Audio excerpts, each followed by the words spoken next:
Yeah, we like this driving style here on the high back up the monster mile, and he continues to impress. Okay, get your phones out as we get ready for the live vote. Go to mrn.com/vote, and you'll be registered to win $550.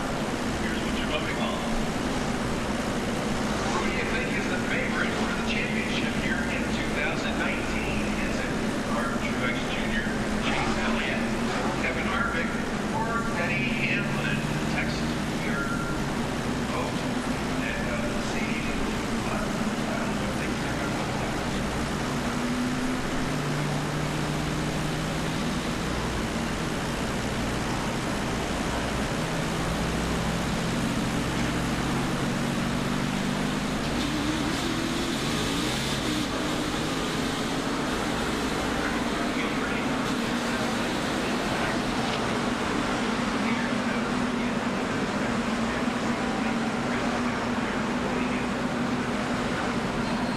Official credit card of NASCAR. It's perfect for race fans.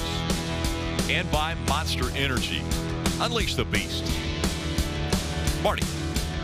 Martin Truex Jr. has the very first stall here on pit road. We'll see if they can gain some track position. Got to a stall very quickly. He said, I don't think he did much to help the car after that first run. Car was still way too tight. You see him heading down pit road. Car's in front of you, Dave. Kyle Larson, third place, is in the middle of your screen. He'll take 4 fresh Goodyear tires and Sunoco fuel. It was better on exit, but way too free entering the corner. They'll make adjustments for that. Denny Hamlin's team going to work. Bottom of your screen, the leader of all but 6 laps so far. He says he needs to just to be a little bit less tight at the end of those runs. The last 20 laps were the worst for Hamlin. We look at the race off pit road, brought to you by Kroger, and no spots changing for the top 3, but Harvick gains a spot. Byron loses 1.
Vacuum on the nose up here.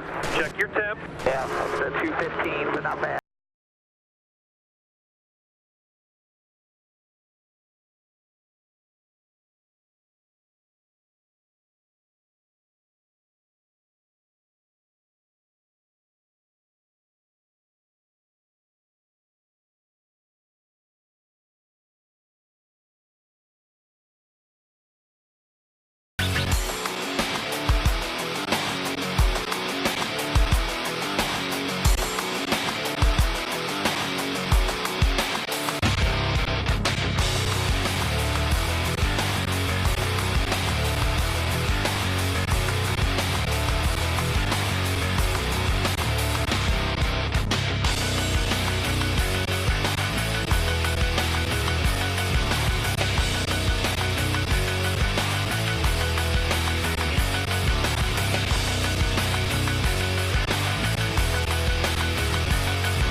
Beginning at 7 p.m. Eastern with Football Night in America, only on NBC.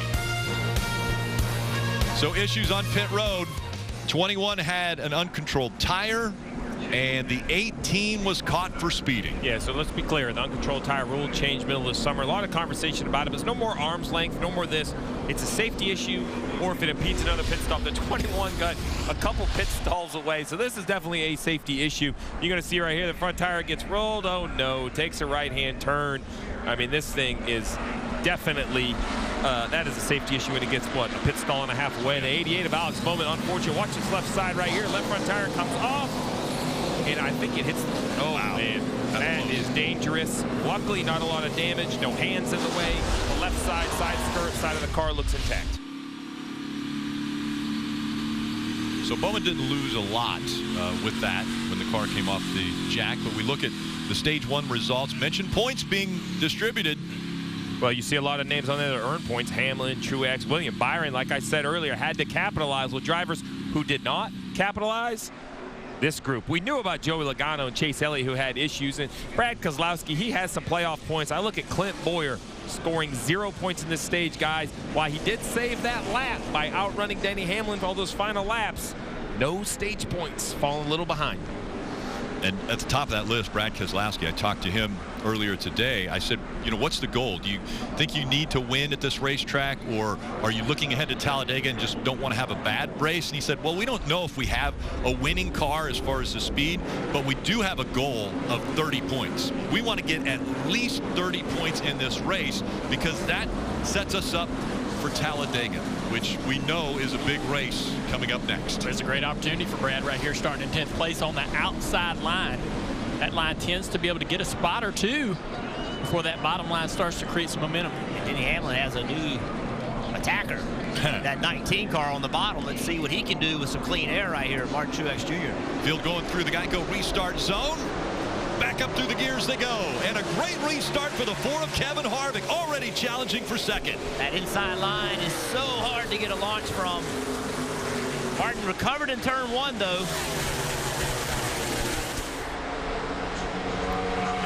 Harvick looked to duck down and try to get below the 19, but the 42 was right there. Now he makes the move on the high side for the second spot. What a corner by the 4 car, Kevin Harvick.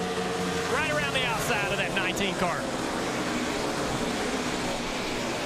Hamlin trying to pull away. Harvick running second. Martin Truex Jr., Kyle Larson. And here comes William Byron. William Byron to the outside of the 48, and he has that spot. Yeah, he tried to go to the outside of that 42 car. Couldn't make this outside line work. Almost gave up the spot to his teammate, Jimmy Johnson. Now he's trying to get back to the bottom. Losing a little bit on speed off of turn 4 there. Jimmy's right on his bumper. And the 20 car, that yellow car behind, you see right there, that 20 car of Eric Jones, he looked really loose in the middle of the corner. These guys did not advance to the next round of the playoffs, so they're racing just to try to improve this race team for next year. There you go. Alex Bowman right there in the 8th position right behind him, and then behind Bowman, Blaney, who Bowman got into earlier in this race. Blaney's got a little temper on him. Wouldn't be surprised if he gets into the back of that 88 if he got the chance, but let him know. Maybe ruffle his feathers a little bit. I'm sure he's still upset about it. Marty. Ryan Blaney kind of hanging around the bottom of the top 10, has not mentioned the motor issue since he brought it up early in the race, but got a little pep talk in the last break from the captain himself. I could see the 13 pull off too a little bit on you sometimes, but when you got through it good, I think you were about the same. But you're doing great, though. Doing great. Let's just keep digging here. Step forward, yes, sir. Appreciate the info. Always good. I'm trying to give you what I see is good. Obviously, I'm not driving it. Always good when Roger Penske gives you a little reassurance. So Ryan Blaney not worried about the engine for now and doing well in ninth, Dave. And Marty, as for that pit miscue for Alex Bowman, just lost a couple of spots, so trying to recover from that. And as for the contact earlier with Blaney, well, he apologized. Tell him I'm sorry. Junior, Jeff, that always works, right? Never. It definitely helps. Yeah, I don't know. I think it might if the guy didn't have a 3-week track record. Yeah, Alex Bowman's been very aggressive in the playoffs, and that's for sure. He's faster than this 20 car in front of him, just having trouble with this aero. You know, we talk about when things happen on the racetrack between two drivers, everybody else is watching too, right? So they see the highlight films, and when they see a driver being real aggressive and doing things to other drivers, and you assume he'd do it to you as well. So got to be careful how you race people, because you build a reputation and then people tend to race you that same way. Alex Bowman, though, I don't think he's not got a bad reputation. I mean, he's out there, young guy trying to earn his way. Not such a bad reputation, but I think as of lately it maybe changed a little bit. I don't think we saw Alex Bowman being as aggressive as we saw at Chicago when he came back to win the race, and like I said, at the Roval when he decided, I'm going to move somebody out of the way. Well, he didn't move him out of the way, he wrecked him. Yeah. Let's just be clear. That's the difference. It's one thing to be aggressive for a pass. It's another thing to hit a guy in the right rear quarter panel. There's the championship trophy dangling out in front of you. That makes the man do different things than he normally would. I mentioned aggression. A car that had a penalty on the last pit stop, the 18 of Kyle Busch. That penalty, you know, not only gives up your track position for the lead lap cars, but brings you all the way back behind the lap down cars as well. Well, Kyle's done a nice job of moving through that group of cars. He's only a couple seconds behind the 21 of Menard, 95 at the Benedetto. So, I mean, that's the kind of the double whammy of the penalty, right? Is not only do you lose positions, but you lose physical spots on the racetrack as well to the lap down cars, Kelly. Yeah, and so I think Kyle Busch restarted in about the 17th position, but he was really quiet on the radio, didn't really react to news of getting that penalty, and crew chief Adam Stevens helped keeping him calm, said, look, we are not going to let this ruin our race. We've got a lot of time left to work our way back up. He made quite a few positions, went from 18th to 10th in stage 1, so we'll see what he can do here after that penalty for speeding on pit road. You did a great job of explaining it. It's a few positions, but it's a lot of track position. I mean, it's essentially a half a lap that Kyle Busch is behind Denny Hamlin right now because of that penalty. Here he is. There's the leader right there. Denny Hamlin driving in the middle of 3 and 4, and Kyle Busch is about in the middle of 1 and 2. So a half of a lap in only a few laps in this run. That shows you how big track position is. Well, and here it has a tendency of going long green flag races. When that happens, you do not want to spot the leader. Even if you have a good car, the leader is going to be coming. Yeah, you mentioned long green flag runs. 109 of the 120 laps were run under green in that first stage. Denny Hamlin continuing to dominate here at Dover.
Celebrating 50 years of racing at Dover International Speedway. The first race was won by the King, fitting, back there July 6, 1969.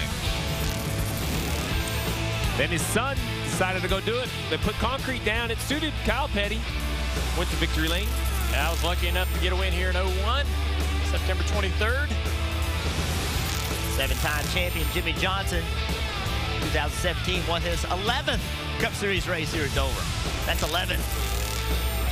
And this is the 100th Cup Series race.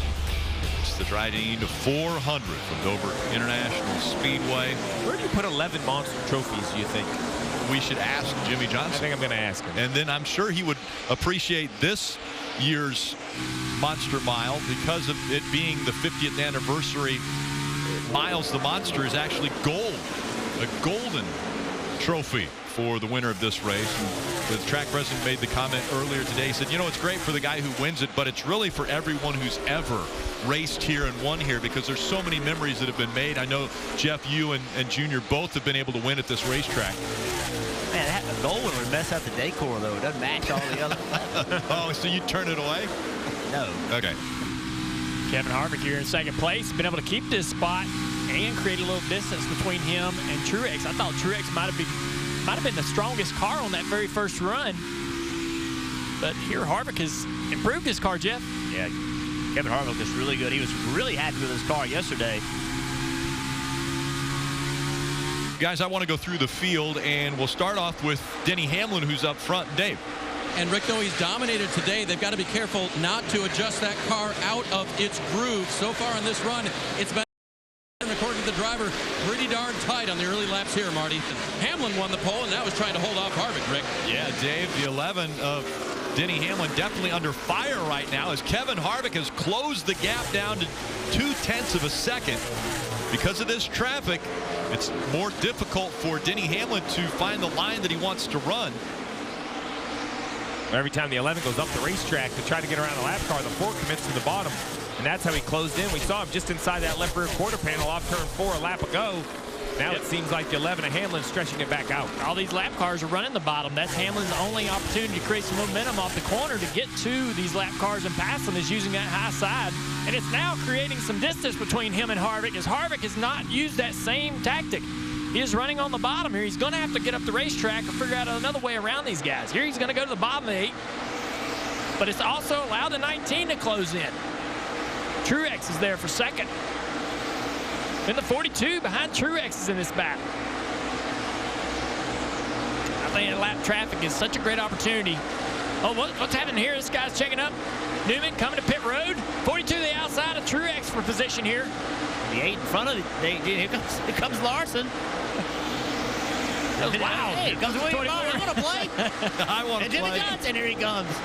Let me in. Trying to make it 3 wide. Yeah, Jimmy's got a great run here. He's going to be able to get in his 24 car. He's going to have a run on the 42 as well. Oh, yeah, 2 for 1 right here for Jimmy Johnson. 24 on corner exit, 42 on corner entry.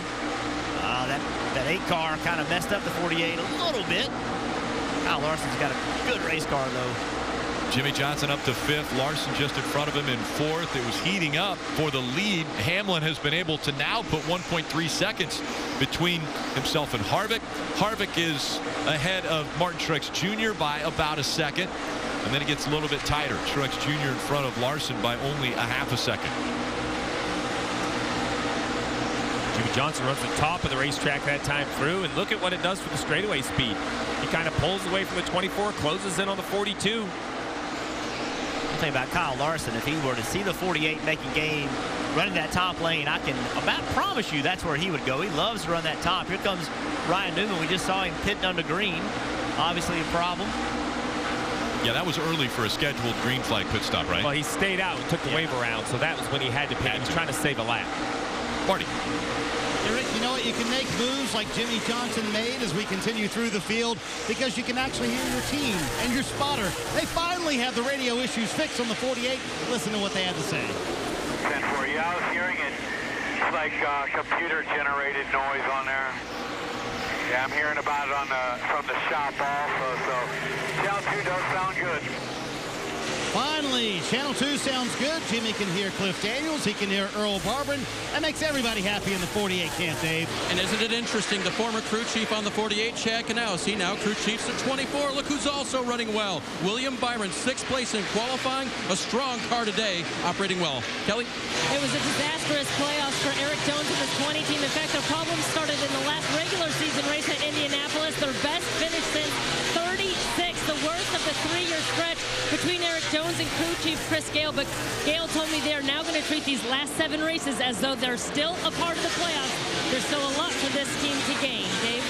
Alex Bowman, we showed our onboard camera several times fighting a loose race car. That has not completely gone away. It's a little bit better this time according to the driver, but he's still fighting a free 88, Marty. Hey, Dave, Ryan Blaney told me before the race we've been just okay here at Dover in the past, so we came with a different philosophy, hoping we would be better in the second half of runs. They have been much better here in this run. Car much better for Blaney, a little bit too free. That's it, and Roger Penske's been on the radio as a constant voice for Ryan Blaney.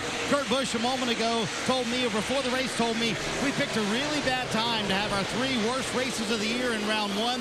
They were eliminated in that round, but having a nice top 10 run right here, Rick. A very nice top 10 run. And 88 Alex Bowman got to the inside of that 20 car, used the high side to create some momentum and get a run to the inside at 20, but Eric Jones fought hard on that outside to keep that spot. Bowman trying to get back into the gas, but with J.J. Yaley out there, track a little bit tighter. And Bowman is a lot faster in a 20 car. And I was waiting on him to try that outside line, and he finally went up there and made it work. See if he'll try it again here in a few laps. So Bowman's running in the 8th position. It's Denny Hamlin, Kevin Harvick now once again separated by just 0.2 of a second.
Mr. Flag, race winner. Yeah, buddy.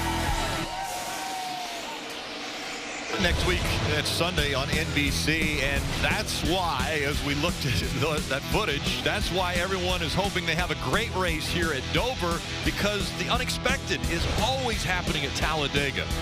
Yeah, there's no guarantees. Joey Logano was in the media center. He said, 50% of the cars finish. He's won there 3 times. Chase Elliott, he won there in the spring. Guys, he broke an engine here. He's going to finish last at Dover. He's going to have to be aggressive when he goes to Talladega, Junior. Yeah, so we're going to go to Talladega with 2 guys that feel like they have to win that race. Not just get good points days. They feel like that they have to win it. That's going to be fun to watch. A lot of guys will be on different agendas for that particular race, and it's going to create some excitement. You mentioned 2 teams that felt like they have to win, and it was crazy and crazy early. Yeah, before the green even dropped. Yeah, the 22 is on pit road. Finding out, you see right here, only 1 tire spinning. They have an axle issue on the 22. They went to the garage before the race started, and while the 22 is in the garage making repairs, the race gun under green and on the racetrack running decent, but only a few laps in. The 9 of Chase Elliott has some sort of mechanical failure under the hood, presumably an engine failure. They pushed the 9 to the garage. He's been unable to return.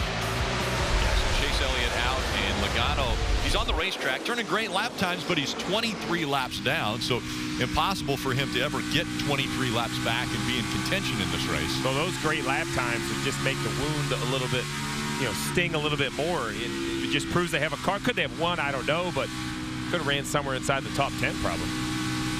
Great shot right here from the Harvick beer, Cam. See what Kevin Harvick's trying to do. We've seen him committed to the very bottom of the racetrack. And I think the 11 car up the racetrack in the middle of the corner actually helps Kevin Harvick. I think if Hamlin really wanted to mess with him, he could run that very bottom of the racetrack. He does it a little more over here in 1 and 2. You got a little loose on entry there. And that takes that air away from Kevin Harvick. But in the middle of 3 and 4, watch him use a little more racetrack. Harvick's going to have to go around this slower car coming off pit road. Matt Tifft. That's the way you have to run this track. I don't care what aero package the cars have on them. This is the line and the theory of getting around this track. We see Denny diamonding the corner just a little bit, up just a little in the center, even about a foot. Harvick has to run somewhere else, so he's trying to run a little bit lower. Even that foot can make a big difference in the grip of the front tires on that bottom of the racetrack. So Matt Tifft just pulled off pit road with some newer tires. You can see new tires do help. Dave. You watched Denny Hamlin working the corners here at Dover International Speedway. Remember we talked about the fact that in qualifying he'd really been working on his technique. Well, he's working on his race technique as well. In fact, he told his crew, hey, watch my numbers, watch my speeds for the next couple of laps. And they told him, you really found something there. So working your craft, Marty, even mid-race, can really help. Kevin Harvick and Rodney Childers have made some great changes to the 4 car. They've clearly gotten a little bit better. He was very aggressive on that last restart. But, Jeff, I kind of want to have you walk us through the driver's mentality here. Coming up to green flag stops, you know it's been hard to pass. As good as Harvick's car is, he can't get around Hamlin right now. So how key is it that you gain a little time coming to pit road? But there is a high risk there. This is a tough pit road to get onto, as we saw earlier, Matt Kenseth a couple of years ago. You certainly want to take advantage of every opportunity you have, but this is one of those racetracks that, you push that pit road speed entry too much and you get yourself in trouble really quickly. We talk about how well this track's rubbering in. Take a look at this video right here. Shows you how fast these cars and how well these cars are putting rubber down from the bottom all the way to the top. And that's what it looks like now. And then under caution, it all gets picked back up. This track changing so much for the drivers and the crew chiefs, Steve, throughout the day. Yeah, and you got to pay attention to that, because what are you adjusting to? Is the track changing because of the length of the race? Is it the weather? Is it the rubber? Do you want to be good on new tires, old tires? This is one of the most difficult racetracks to compromise. As a crew chief, I have to continue to ask you, lap 5, lap 20, lap 30, lap 50, how's the car drive? Because you're so busy, you're not going to remember the entire fuel run. It's my job to remind you how it perhaps drove on new tires. And how does all that rubber disappear? The hot tires under caution pick it all right back up as they laid it down. We got cars coming pit road. Martin Truex Jr. hitting pit entry. Well, you just heard Marty say it. Passing is difficult, so let's try to get an advantage. How do you do that? You put on new tires first. First car on pit road into the first stall, Marty.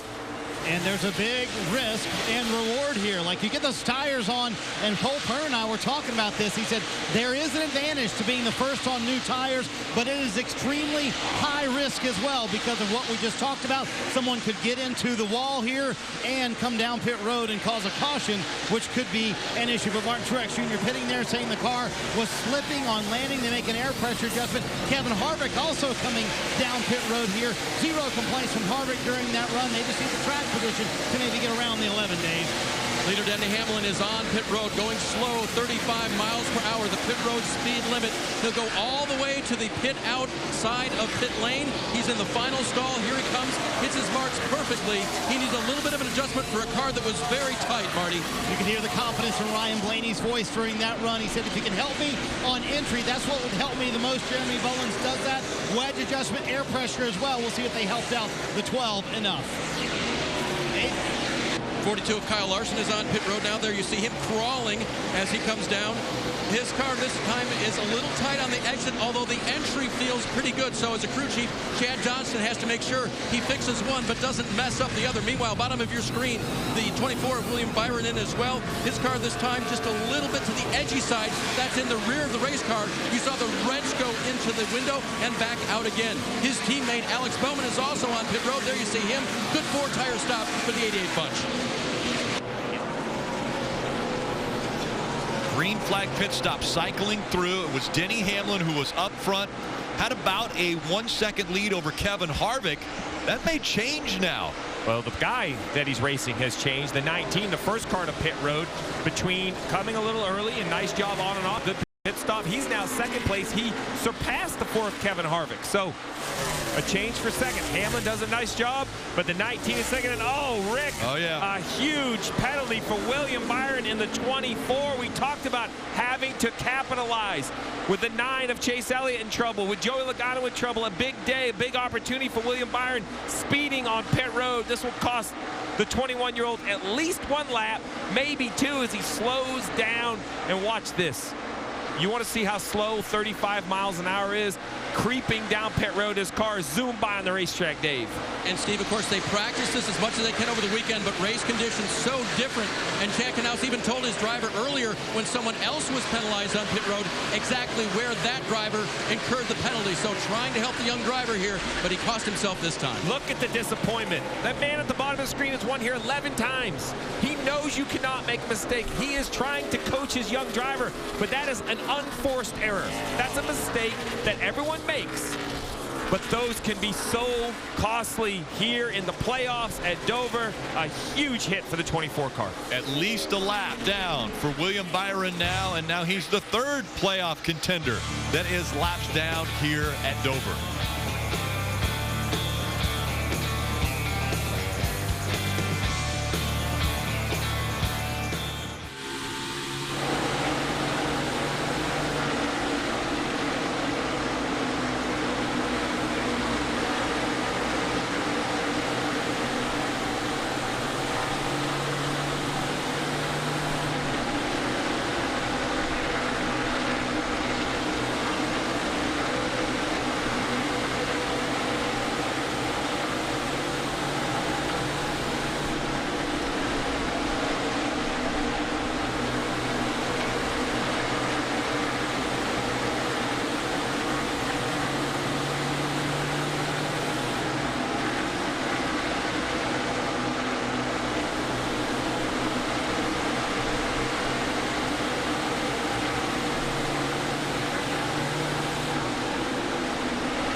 Really enjoyed Countdown to Green today from the Mobile One Peacock pit box. Post-race coverage actually be in Victory Lane.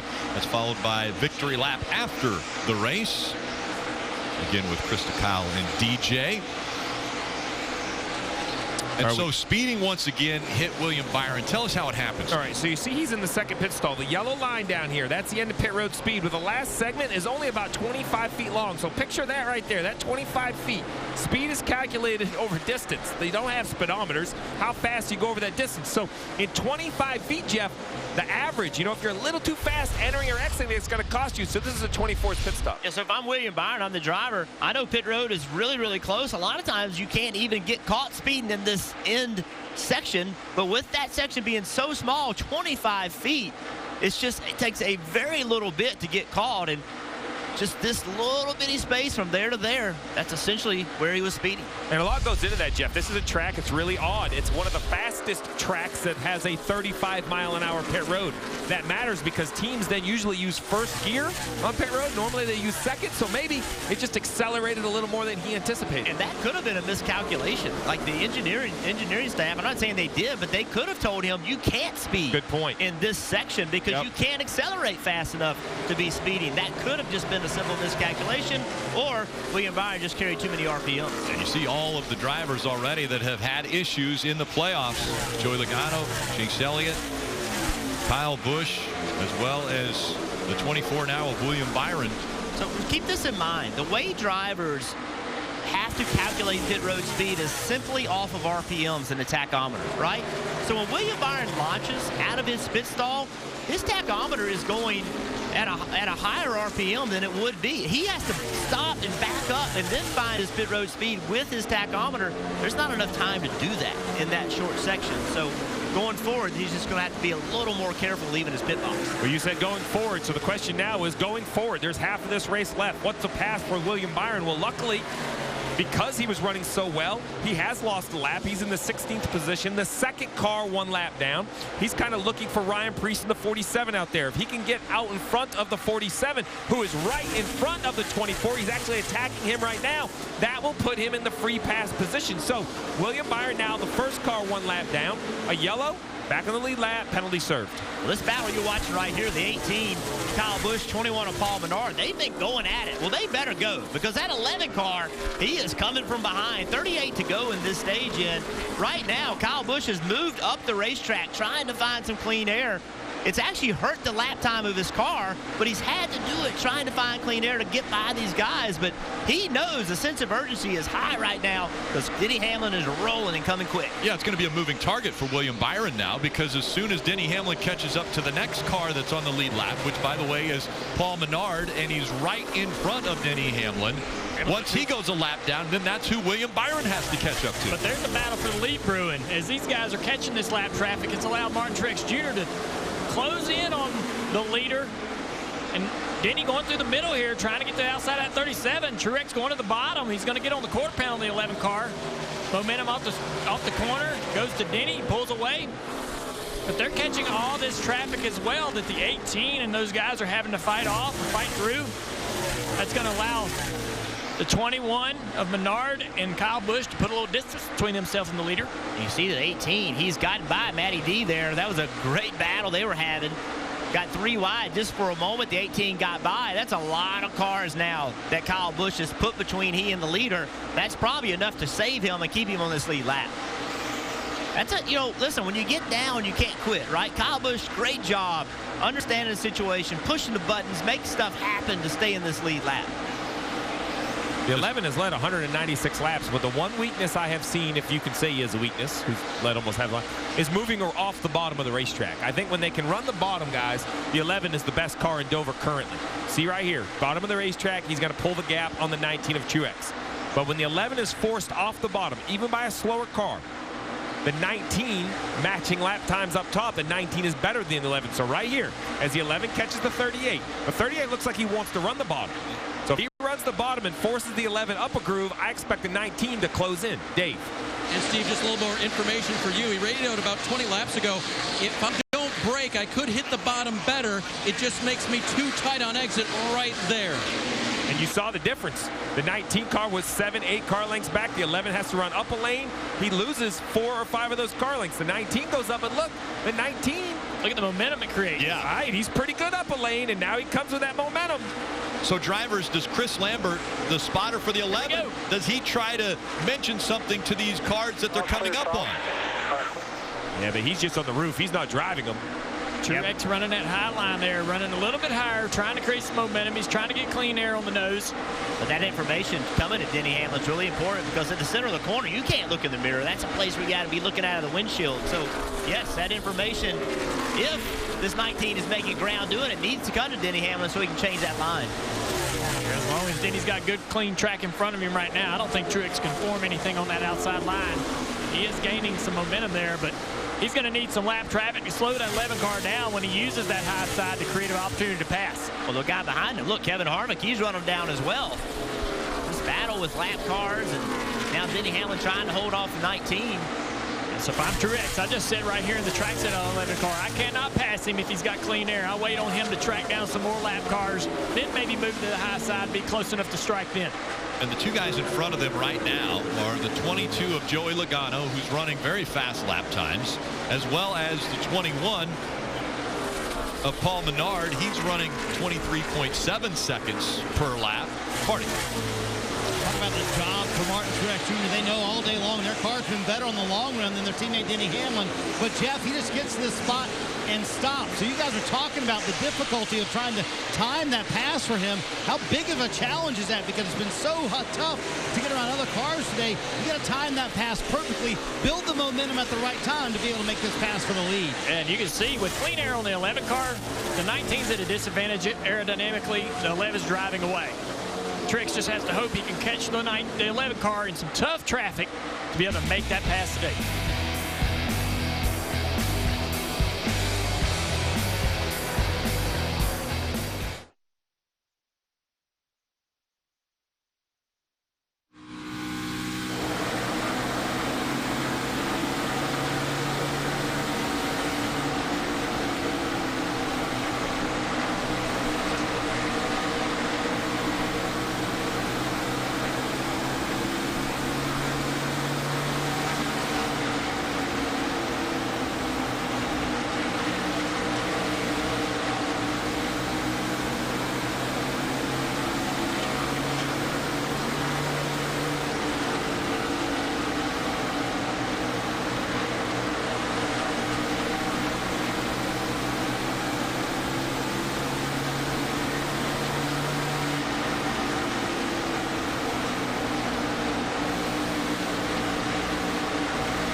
Take a look at today's lap leaders, brought to you by Honda Talon.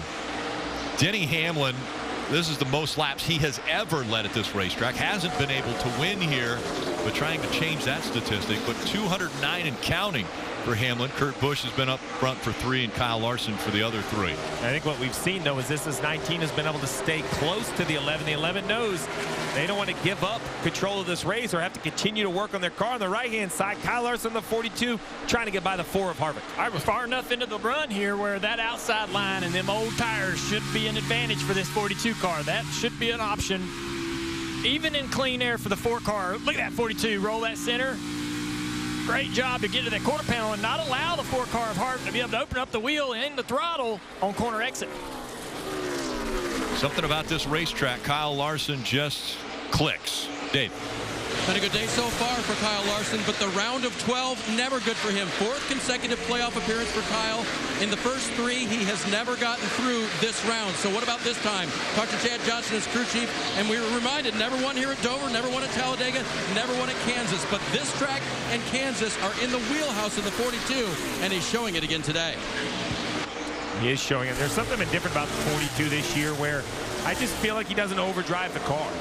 You know, I don't know if it's confidence, I don't know if it's just maturity, but you know, Jeff, when he has a 7th place car, he runs 7th, tries to get to 6th. He doesn't make contact trying to get to 3rd, and that makes him a much more dangerous driver because he's so talented that when the team delivers a top 5 car, I think then he instantly has a chance to win a race. Yeah, the maturity level from Kyle Larson has grown as he has raced this series more. Remember, he came from dirt cars where they run, you know, 35 lap or 50 lap feature. These races are so much longer. You can't drive every single lap as if it's the last one. Talked a lot about cars, following other cars, having trouble passing. Well, here's Kyle Larson. I'm sorry, Kyle Busch. Trying to catch this car, and he gets really close to him right here, and see that whole car comes off the racetrack. Your driver's talking about aero push. It's not always aero push. It's a loss of overall grip. There's Clint Boyer catching Keselowski around that car goes. So, you know, drivers use aero push. It's just a general term, like it loses the front of the car. Actually, the entire car loses grip. Sometimes it makes the car looser. Sometimes it makes it tighter. Kind of depends on which way your car is driving. Right. Listen to the drivers. They'll tell you whatever problem I have, it just gets worse. That problem that I have, my car is either loose or tight, just gets worse behind traffic. 42 car, though, the one thing I like about Kyle is his ability to move around. I think his dirt background really makes him an excellent race car driver at these particular tracks that get wider because he knows how to run the high line. He knows how to back the corner up and accelerate and use that high line to create more speed down the next straightaway. Marty. Hey, Junior Ryan Blaney doing what he needs to do today. Started this round coming into this race -2 below the cut line. A little close to call there with Daniel Hemrick. Now he's +7 above the cut line for Blaney. He said the car is, quote, a little squirmy, a little free, and chattering the right rear tire. Kelly, it's always good when a driver can work squirmy into describing how it's running. Yeah, for Clint Boyer, the good news is he's in position now to pick up a stage point. It's been a little bit of a struggle for this team this week, and they got behind in practice with power steering and clutch issues as we see another challenge for the lead. Yeah, Kelly, it's heating up once again. Now, Martin Truex Jr. has closed the gap. The 11 of Denny Hamlin under fire. Martin Truex Jr. to the high side. Is he going to make the pass down the backstretch? He's there. The 22 was a little bit trouble for the 11 car, creating some aerodynamic trouble in that bottom groove, and Truex was right there to take advantage of it. Yeah, Denny Hamlin's not happy right now with the 22. I'm sure the 22 multiple laps down. But Martin Truex Jr. doing a great job of staying in this fight, jumping to the outside. Now Denny Hamlin trying the outside. Well, now Truex has the same issue that the 11 had. The 22 and the 21 in front of him, holding up the 19. He has to be careful. He wants to run the bottom, but if he gets in that dirty air you talked about, the 42 or the 11 will be there to attack with only 11 to go. Absolutely. Give that 11 car, Denny Hamlin, just a few corners to figure out that top, and he's right there to the back of the 19 car, Truex. Truex has to be ready and be defensive. The 42 rolling the bottom pretty good there, battling Denny for second. I saw that replay right there. Denny Hamlin is not going to be happy with Joey Logano. Here's a live shot now. The 19 underneath Logano. What Denny's saying is, hey, man, race him like you raced me. There he goes. Wow. Logano did it. Denny will have a great run here. What will he do with it? Really close there for Martin Truex Jr. as he was under the 22 and had to check up. And you see Truex the 42. Kyle Larson coming up, trying to challenge for the lead. Kyle's car is working on the bottom as these guys go to the high side trying to get air. Kyle is rolling that bottom really, really good. The 19 loses the car in the wake of the 22. Now Martin Truex Jr. again on go, trying to get by the 22, but here comes Kyle Larson. And that 22 is 24 laps down, Rick, when you talk about the frustration. Yeah, they're going to be lined up trying to figure out who's going to be the most mad at Joey Logano. Now the 22 goes to the top, trying to figure out a way. 42 got way loose on corner entry when he tried to run the top. The 4 car's gotten by the 11. Yeah, We're trying to get by here. Denny Hamlin falling back. Now, right in the sights of the 4 of Kevin Truex Harvick. finally gets to the outside of this 22 car.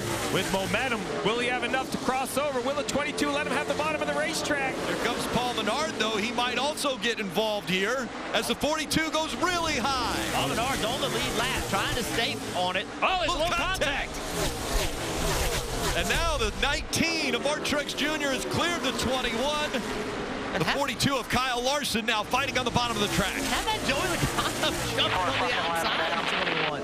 Yeah, you don't care how many laps down he is. Oh, man, he is not making any friends right now. I just don't think that's smart. It's a long playoffs, man. I don't know why you want to make your competitors mad being this many laps down.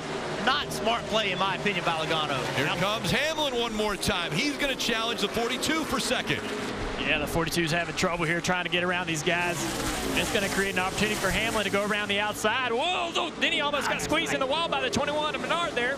Menard not sure where to go. He's got the 42 on the inside, the 11 on the outside, and here comes the 4 of Harvick as well. Hamlin makes the pass on the 21. Now, he's trying to get to the back bumper of the 42. He goes high. Man, he did. He drove in there on the back bumper of that 42 car. And under 4 laps to go. Truex Jr. has driven away. This battle right back here has been a huge advantage to Truex. He was able to pick himself through it. Look at that. Logano running right with him. Logano doesn't want to leave him. 42 now separating himself from the 11 of Denny Hamlin. Under 3 laps to go. These guys are all racing for playoff points. Every position is a point. We say it over and over, but it means the most here in these playoffs.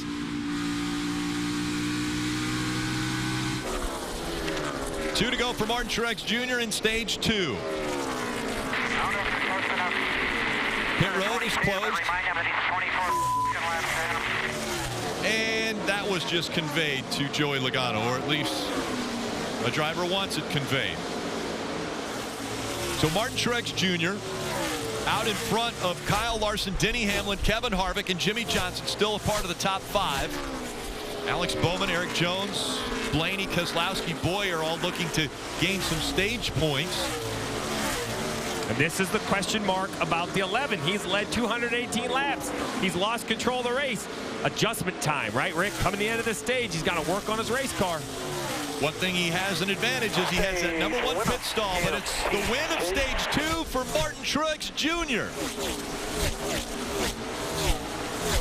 6th stage win of 2019 and the 3rd already in the playoffs for Martin Truex Jr. continuing to grab playoff points. Things heating up at the end of stage 2, the battle for the lead. You saw contact made there between Martin Truex Jr. and the 21. Then the 42, Kyle Larson, he has to check up because of Paul Menard. The 11 of Denny Hamlin tries to skirt by. But in the end, it's Martin Truex Jr. getting the win and the playoff point.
Toyota drivers and athletes are pairing up. All NASCAR playoffs to bring fans unique prizes. Head to toyota.com/racing/playoff promo to enter for your chance to win them. Plus a 2020 Toyota Camry TRD. Things are definitely heating up here at the end of stage 2. And Chris Devoto, you're on top of the Mobile One Peacock pit box. You got a great view for all of that. Really do. And the thing is, to get here, remember, there's no tunnel. So once a race goes on, the crossover is closed. You have to take that monster bridge over turn 2. Your teeth actually rattle. I know so many people have their phones out. I want to tell everyone, put your phones away. Just experience it. It is incredible. And this final stage, remember, Martin Truex Jr. winning that last stage. Well, 12 drivers this year have gone on to win the race if they won stage 2. Keep that in mind. Clint Boyer also collecting that precious point, finishing 10th in that stage. So we are going to be watching this final stage. Of course, it starts with these pit stops. So crucial because every position, every point matters. We're going to be at a top victory lane, Kyle Petty, Dale Jarrett, and myself, talking to the race winner. Who will it be? That is the question that will be determined in this final stage, these closing 160 laps. But again, it all starts with this so treacherous pit road. We know it's tricky, Marty, and they're coming. Yes. Krista, Martin Truex Jr. and his race team have been tearing up the playoffs. Now 13 playoff points earned. That's incredible what they've done in these first 4 races so far. He said the car won't turn on throttle, and they are going to go up. You see that one round on the track bar trying to get it to free up a little bit. The rear tire changer slipped coming around the car. They just got control of the race. We'll see if they hang on to it here, Dave. Kyle Larson's green like clover 42 now to second. How do we keep it that way? They discussed, they agreed to free it up a little bit. Spotlight on his crew as they change 4 tires in Sunoco fuel. What will Denny Hamlin's crew do? The 11 obviously not as good as it was earlier. Wrench goes in the back window. Big adjustment this time for Denny, whose car had gone to the tight side. Now as they finish up, can he gain positions on pit road? Here comes Larson, just a squirt of the throttle there, and Hamlin will come off second. A huge pickup for Denny Hamlin, Larson, Harvick, Eric Jones. And it was the 19 that had the issues, lost the lead.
The Monster and Monster Energy. Heck of a show that everyone is able to experience here at the track on this 50th anniversary weekend. So much fun for everyone here in attendance. Well, maybe so much fun for everybody but Martin Truex Jr. and his pit crew on that last stop. We talk about pit road. It's a team sport. You have to have execution on and off the racetrack. started early with playoff guys. The 88 drops off the jack on the left-hand side, lost a few spots, no damage. But it's not just in the pit box, it's how you enter and exit. The 18 of Kyle Busch was caught for speeding. He goes all the way to the back of the pit. Oh, and here we go right here. The 24 drops his gun, falls, goes all the way around, and okay pit stop, but then too fast exiting for the 24 William Byron under green. So that was a very costly pit stop penalty for the 24. And then on this last round of pit stops, the 19 of Martin Truex Jr., you saw the tire changer fall, the gun gets switched, he tried to recover. But you see basically the right, the left, you add them up, there's about 4 seconds to one on the right. Total time, that's total time on pit road. But it looks to me like most of it was in the pit box for the 19 car. The only perhaps saving is he'll line up on the outside instead of the inside. Maybe he can get some of the spots back on the restart. Kelly. And a lengthy stop for Clint Boyer as well. He and the 2-car Brad Keselowski made contact. They had damage to fix on the 14. Here's what he said on the radio. Continue to stop my front end in. Take the left front, guys. We're past my sweeper, and like I said, I was trying to cool it off. Didn't have any power, and he swerved real hard to clean his tires up. So you heard Clint say ultimately he felt like they were kind of both at fault for making the contact there. It sounds like they took care of it on Clint Boyer's car. I've not heard any issues since. All right, we've mentioned many times how important it is to earn points in each stage. Martin Truex Jr. with 19, Denny Hamlin 18 points. And again, I think the names that aren't present on here are the ones that are the most important, because if you can't gain points here and you have Talladega in front of you, that's got to be something you're worried about. Field approaching the Geico restart zone. It's Hamlin and Larson making up row 1, and Kyle Larson with a great launch on that high line.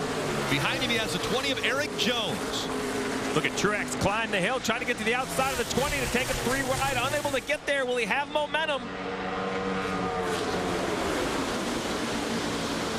Larson, after winning the race off pit road, he's not going to want to relinquish that spot.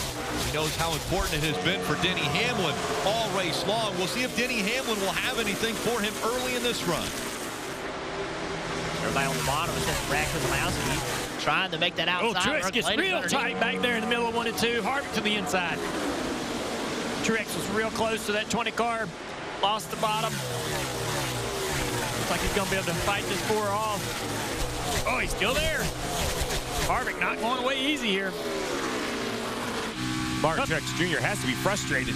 Yeah, it's a tough situation. That top is good for a couple corners, Steve, on the restarts when everybody's tight on the inside and creating dirty air for each other down there. But once it gets thinned out, the bottom starts to move. Truex loses a spot. He just knows, right? It took half the race, Jeff, for him to take control of the race. 200 laps to get in front of the 11. And then a bad pit stop. I'm sure he's not blaming the pit crew, but he's frustrated, right? That pit stop has cost him the control of the race, Marty. Yeah, frustrated, restarted 6, jumped up to 4th almost immediately. And then what happened? He said he got on the splitter running that high groove, so that's why he lost all those spots. Now back to 5th, but Truex, you're right, desperately trying to get back to the front.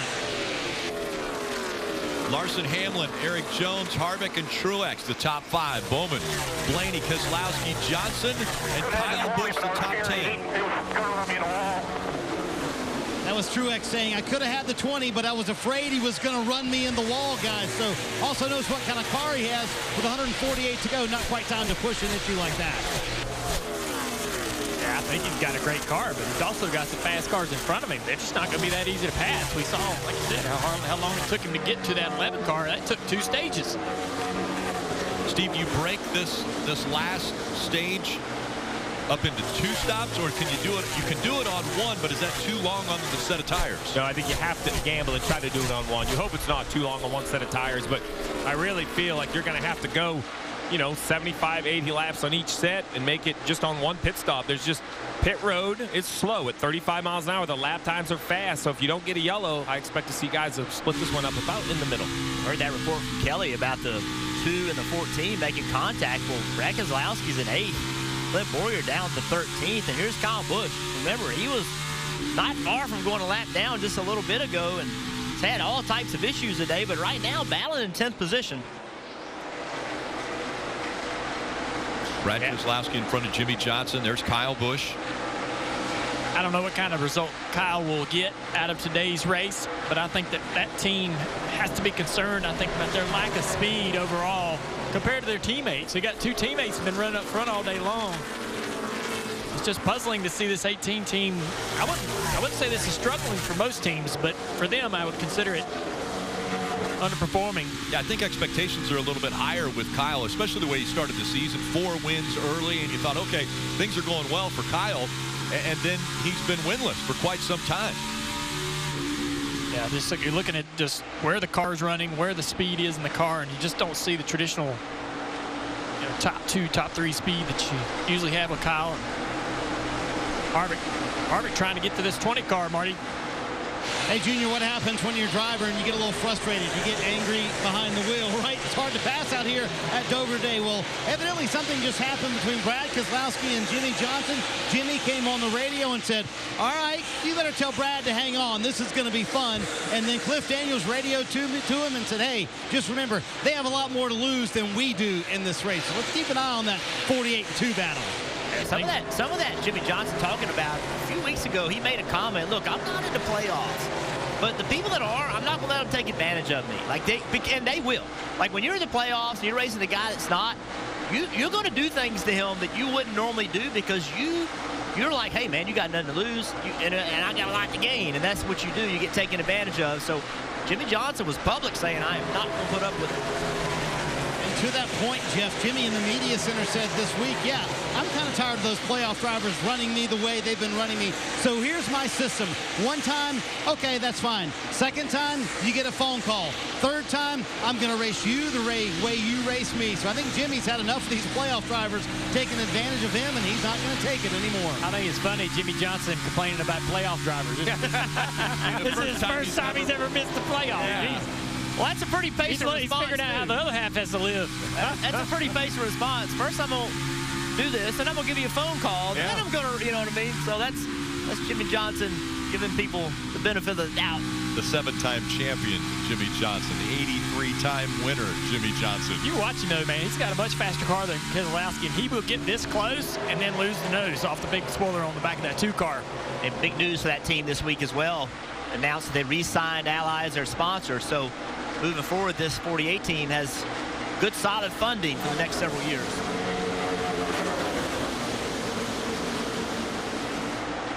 You're not going to miss a thing. Kyle Larson up front at Dover as we go NASCAR nonstop. Bass Pro Shops and Cabela's know the only thing better than the last adventure is the next one. Stop by today for an incredible selection of outdoor gear, great people to help you, and a shopping experience like no other. Bass Pro Shops and Cabela's. Your adventure starts here.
All day long at Dover International Speedway, playoff drivers have been experiencing trouble, and now it's Denny Hamlin's turn. He just radioed his crew. I think it's blowing up.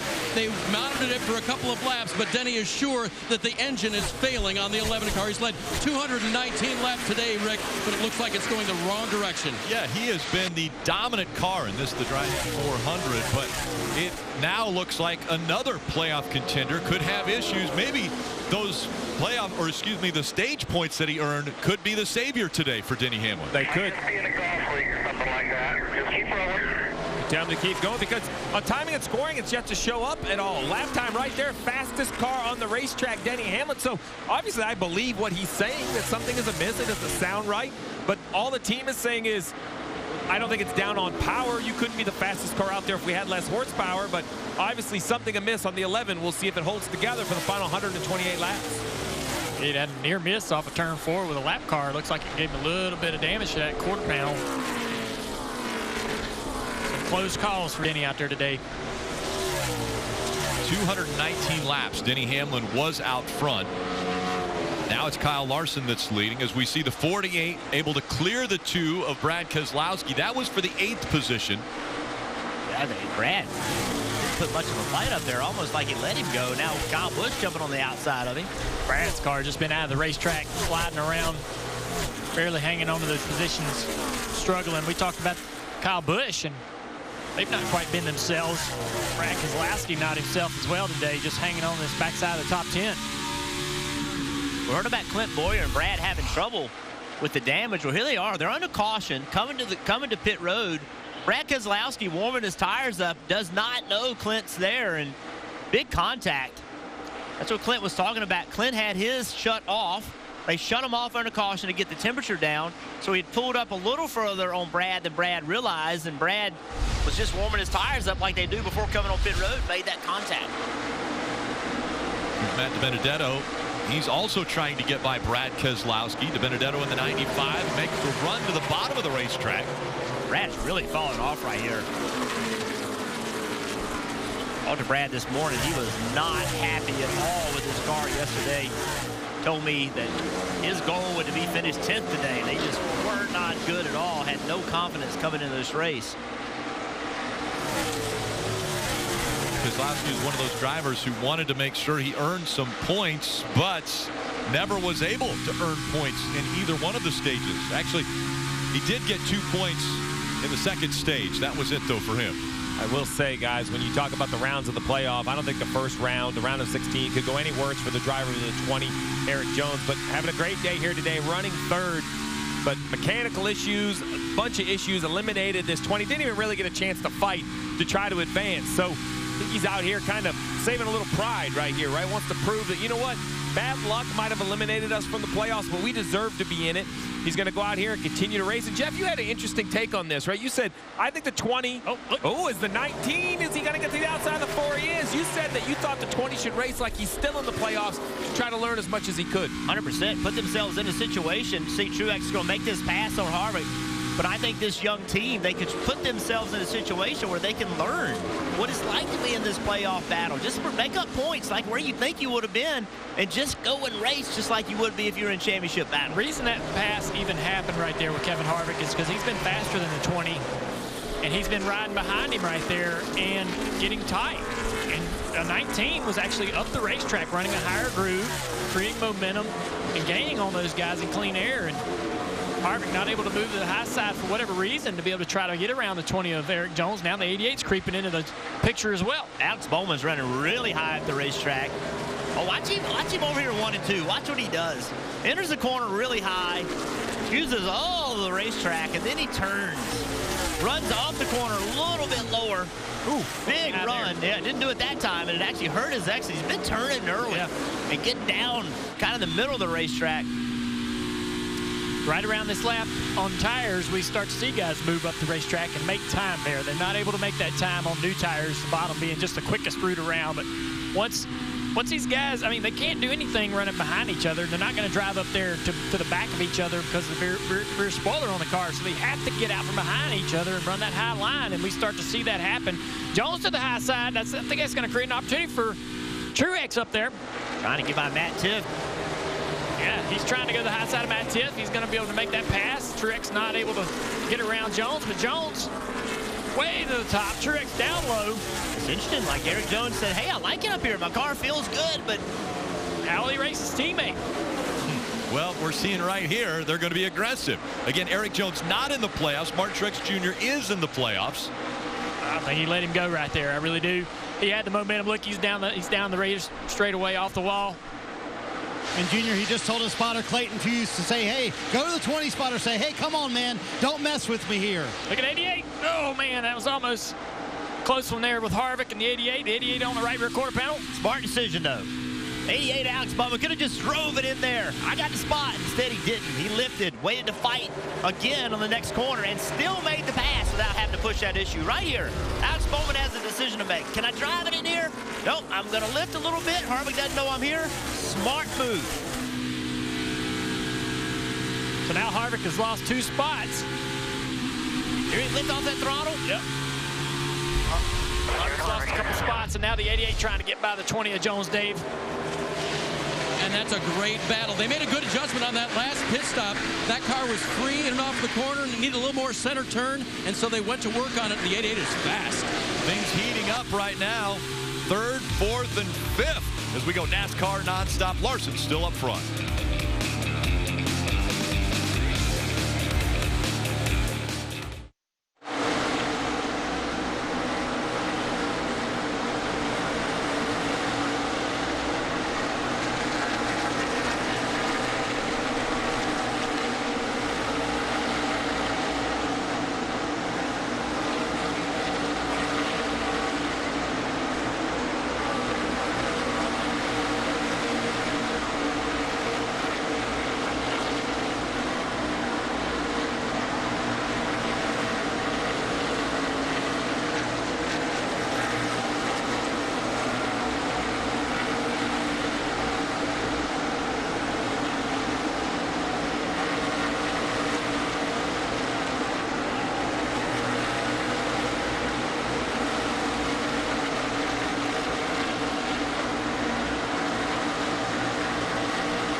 Next Sunday, you can experience the new Talladega Garage Experience with Garage Bay access, value price concessions, free Wi-Fi, a kids zone, social areas, more.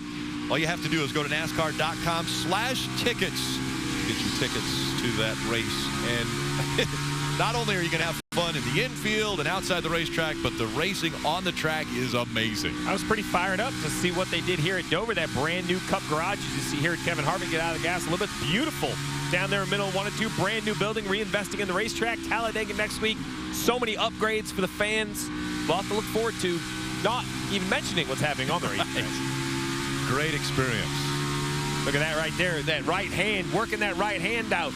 Like, you know, I don't know, I'm not going to say it's cramping, but it almost gets maybe a little sore from just grinding on the wheel here so much.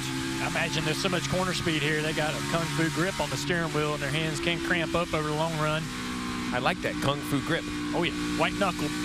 I'll tell you who's white knuckled is Kyle Larson. Out by 5 seconds. I mean, he is 5 seconds in the lead over Denny Hamlin. He is 5 seconds in the lead over Denny Hamlin, but the car, if I am the 42 that I'm watching, that I'm deciding if I'm going to adjust against, is the 19. He is so fast. He's closed in on the 11 and 3rd. Marty?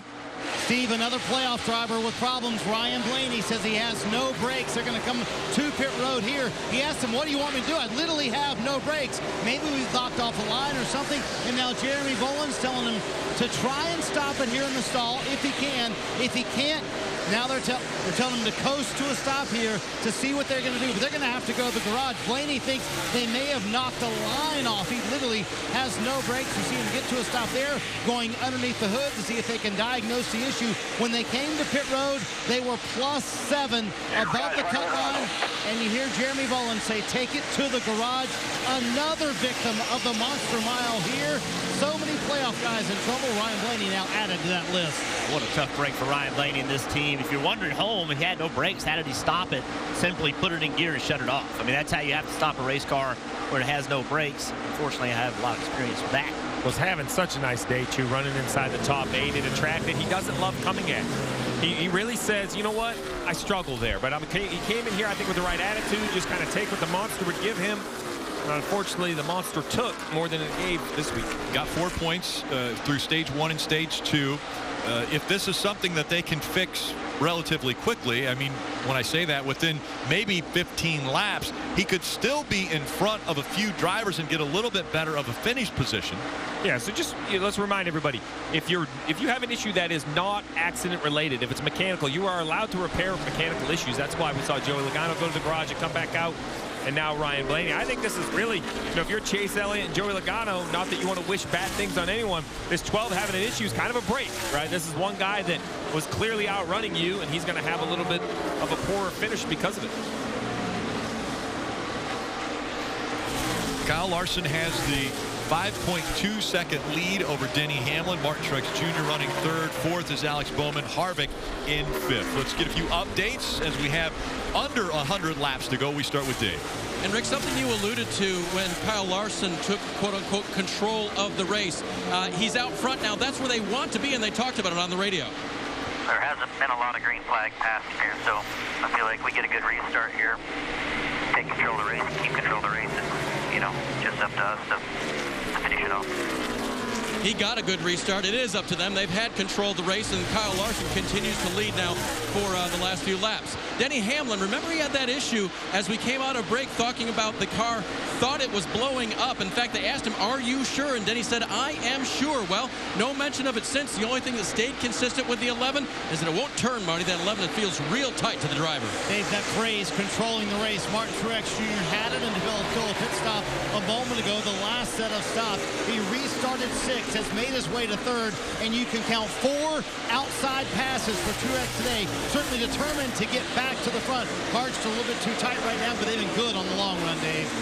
Alex Bowman still very good in the 88 car. One of the things that Greg Ives, his crew chief, told me was it was nice to finally be working with cars that are working well. Remember, they had to try so hard with a car that wasn't handling well at Richmond. That didn't work out well. But the Roval and now here at Dover, the 88's been good, and they're just fine-tuning on it. Kelly? Then you'll see the 95 of Matt DiBenedetto, who has worked his way up to the 6th position. Now, this is a team fighting for top 20 in points. If they can do that, not only is it a bigger payout at the end of the season, and now we see Martin Truex Jr. making a move for 2nd. Yeah, Kelly, the 19 was following the tracks of the 11, but the last couple laps, he moved up 1 lane, a little bit cleaner air. And we keep saying it's tough to pass. We hear drivers it's tough to pass. Well, guess what, guys? A better car you can pass, because Martin Truex Jr. just did it. You talk about options, Dale Jr., he moved up, found a little clean air, rolled to the quarter panel of the 11, easily cleared him. Now he has his sights set on Kyle Larson. Unfortunately for Truex, 5.5 seconds to Larson. Well, and I think right now you have the top 2, the 2 best cars on the racetrack running 1 and 2. So we'll see how Martin Truex Jr. is compared to that 42 if he can close the gap. It's 4.5 seconds now. It was a 5-second gap between Hamlin and Larson. We'll see if Truex Jr. eats away at that lead. Look at that last time by. Truex a 23.72, Larson a 24.13. So it's really not about lap time, whether who's a little quicker. It's about traffic. Who's going to be able to get through lap traffic or get caught in lap traffic and cost them a lot of time. That lead could go away very quickly. One thing we've seen with Truex, and I think could be an advantage for him, is that his car still drives well when he changes lanes. He jumps up to the outside. When he catches a lap car, he's not just committed to running the bottom. He's able to run where the other guy in front of him is not, and that could be an advantage finding his way through this lap traffic. Well, you mentioned traffic. We just showed you a lot of cars between the 42 and the 19, but they still all need another set of tires and fuel. Rick, you guys talk about how hard it is to come to pit road. Jeff, yesterday in the Xfinity race, the 98 was controlling that race. He came to pit road a little over-conservative, lost a lot of time. We'll see how the veterans here in the Cup Series do it later today, Marty. And that is now 5 outside passes for Martin Truex Jr. You guys are right. He's making that outside line work. You guys speculated a little earlier that Kevin Harvick might be a little bit too tight. The team would love to know that because they also still have those radio issues they've had all day long. When Harvick talks, it sounds like this. I think I got most of it. Your radio's really bad. So under green, that's all the information they get from Harvick. Steve, you'd love a lot more. He's able to download them under caution, but that's all they get under green. I would love a lot more information. Now, there's been a few races in my career. I just assumed the radio not work because I couldn't seem to fix it. But as good as the 4 is, I'm sure Roddy Childers would love the information. 4.77 seconds separating Larson and Truex Jr. Go to NASCAR nonstop.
Pit stops underway here at Dover, and that's the 14 of Clint Boyer finishing up. He thinks that the damage he sustained when he and the 2 of Brad Keselowski connected has affected the handling of his race car. 4 tires for him, and now you see the 2 of Brad Keselowski also make his way down pit road. He's had a car that's just been a little bit too tight throughout this race, and he has a little bit of fender damage too, but they're not going to have the time to fix that. And actually, he's gotten too loose. They've asked him to tighten him up, Dave. Denny Hamlin now brings the 11 car slowly down pit road. The good news is it's still running at this point. Remember motor issues that he radioed the crew about. He'll take on 4 fresh Goodyear tires in Sunoco fuel here. Wants him to be freed up, Marty. Cole Byrne, top of your screen, pitting Martin Truex Jr. They're pitting early here in the window like they've done all day long. It has gained them track position before, but they are 6 seconds behind Kyle Larson. We'll see if they can cut into that lead. You see a big wedge adjustment there for Rodney Childers and Kevin Harvick. Rodney Childers doing his best detective work to kind of guess what the car is doing, but that's the advantage of an in-car camera. He can watch Kevin, kind of know how that car is handling, even without that radio communication, Dave. Leader Larson now on pit road, still under green here at Dover. 4 fresh tires for Larson as well. Near the end of that run, the car was starting to tighten up just a little bit, so they'll make an air pressure adjustment, try to get him on and off of pit road as efficiently as possible. As for the 88 of Alex Bowman, really good rhythm by his spotter told him on the racetrack as far as the balance of the car, it's better that run. The center turn is better, so now the object, don't make it any worse. A good stop for the 88 crew. Good stop for the 88, good stop for the 42 of Larson. Everybody on and off pit road, it seems, without trouble. So as we see the cars exiting pit road, the 42, middle of the back stretch, I think he will hold the lead. He had about 6 seconds over the 19 of Martin Truex Jr. And the old iChronometer, Rick, says it looks about like 6 seconds still. Paul Menard hadn't been on pit road. The 22 fast on pit road. So Eric Jones hit with a penalty. William Byron in the 24 is on pit road. As everyone is cycling through their green flag stops, still Paul Menard hasn't been to pit road. Dave. Remember, for the 24 driver, the big news of the day was his speeding penalty on pit road. Really not able to overcome that, but just trying to have a good finish now. Getting good service from his crew as well while he's on pit road here. 4 tires and fuel for William Byron.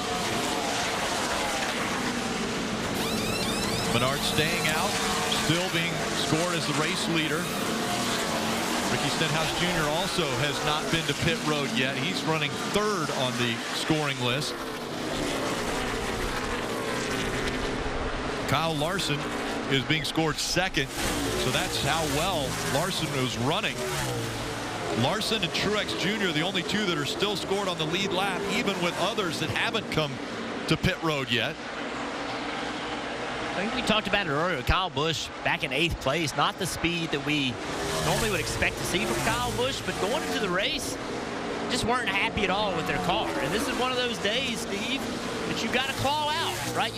And they've done that. Kyle Busch and his team have done a good job on a day where they're not as good as you would expect them to be. They're sitting there in 8th place. And these are the kind of days you have to have when you're racing for championships. They're not always going to be great. When they're not great, just keep digging, keep fighting, and get something out of it. Yeah, sometimes they're flashy when you leave Miami and say, oh, we won here, and we won here, and we won here. Other times, it's races that the fans may not even have noticed that you feel the best about. And to go back to the 42 car, he's in some heavy traffic, which I think this could be the opportunity for the 19 to try to run him down a little bit. But William Byron did a nice job on and off pit road and stayed in front of the 42. Why that will matter is as it cycles through, you know, the 24 is trying to save some laps here. He had that penalty earlier. He just needs a yellow for things to kind of go his way. Paul Menard has come to pit road now, so that will put Larson back up front. The gap between Larson and Truex Jr. was 5.8 seconds. It looks as though it's going to be about the same when Larson takes the lead back over again. Yeah, I think that's fair. We see right here, this is Truex starting to work through traffic inside of the 15. There you go, 6.5 seconds from 1st to 2nd. Dave. And this is in the why not category. Crew Chief Greg Irwin leaving his driver out there as long as he could, hoping for a caution. Remember, this is Paul's final year of full-time competition in the Cup Series, trying to get him a win. And Irwin reminded me this morning when I talked to him about the 21, best qualifying effort for Paul here at Dover since 2011. So all day, they've raced on the lead lap and had a real pep in their step. Trying to stay on the lead lap. It probably won't happen, though. Now 12th for Paul Menard. Larson up front again.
Toyota drivers and athletes are pairing up. All NASCAR playoffs to bring fans unique prizes. Head to toyota.com/racing/playoff promo to enter for your chance to win them, plus a 2020 Toyota Camry TRD.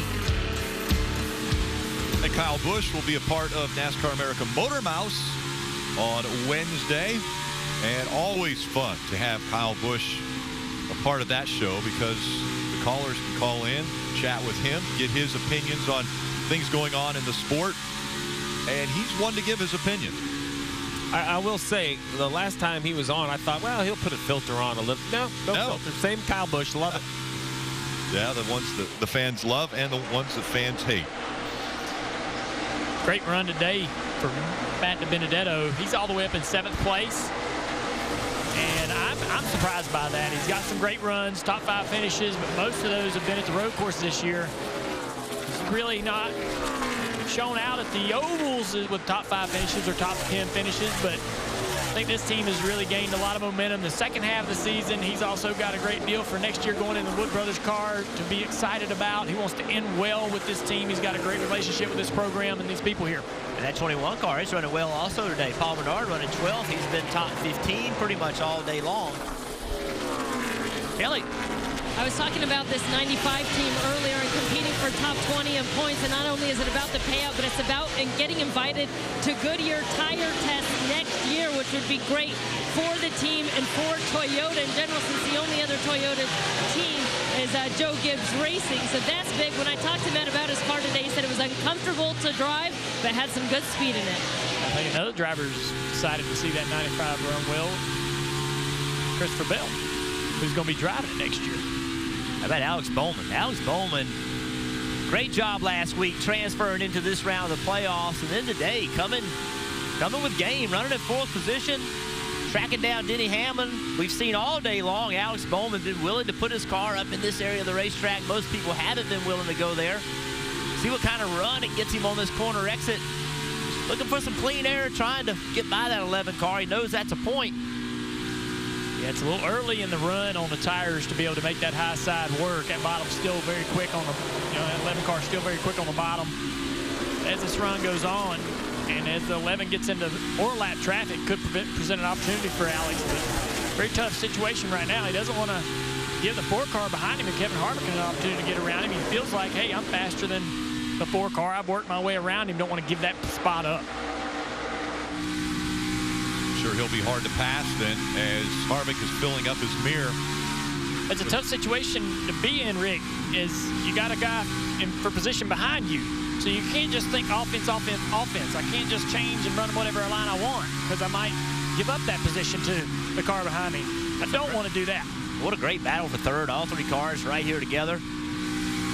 All waiting for each other to make a mistake. Laps continue to wind down, just 57 to go. And with just 57 laps to go, I want to take a look at the Ram trucks built to serve. Well, we've seen all day long, navigate lap traffic. When you get to them, you got to make a move quick. Don't let the guy behind you take advantage of you. Yeah, restarts. We haven't had many of them today, but if we get another one, it'll be critical and crucial for these guys to make all the hay they can on those first few corners. And then mistakes, whether the mistakes on restarts on pit road in your strategy, whatever you're doing, and then pit road, don't let it ruin your day, Rick. We have seen it with penalties, both speeding, with mistakes with tire changers. This is a track. We haven't had a loose wheel yet. Knock on wood, that happens some here. So as we see this great racing, 55 laps to go, if we see a yellow, pit road will be busy. Well, remember the 88, they dropped the jack on the 88 when he was in pit road too. So he's had a pretty valiant fight here to be up in the top 5, and right now holding on to that 4th position with Harvick, though adding a lot of pressure right now.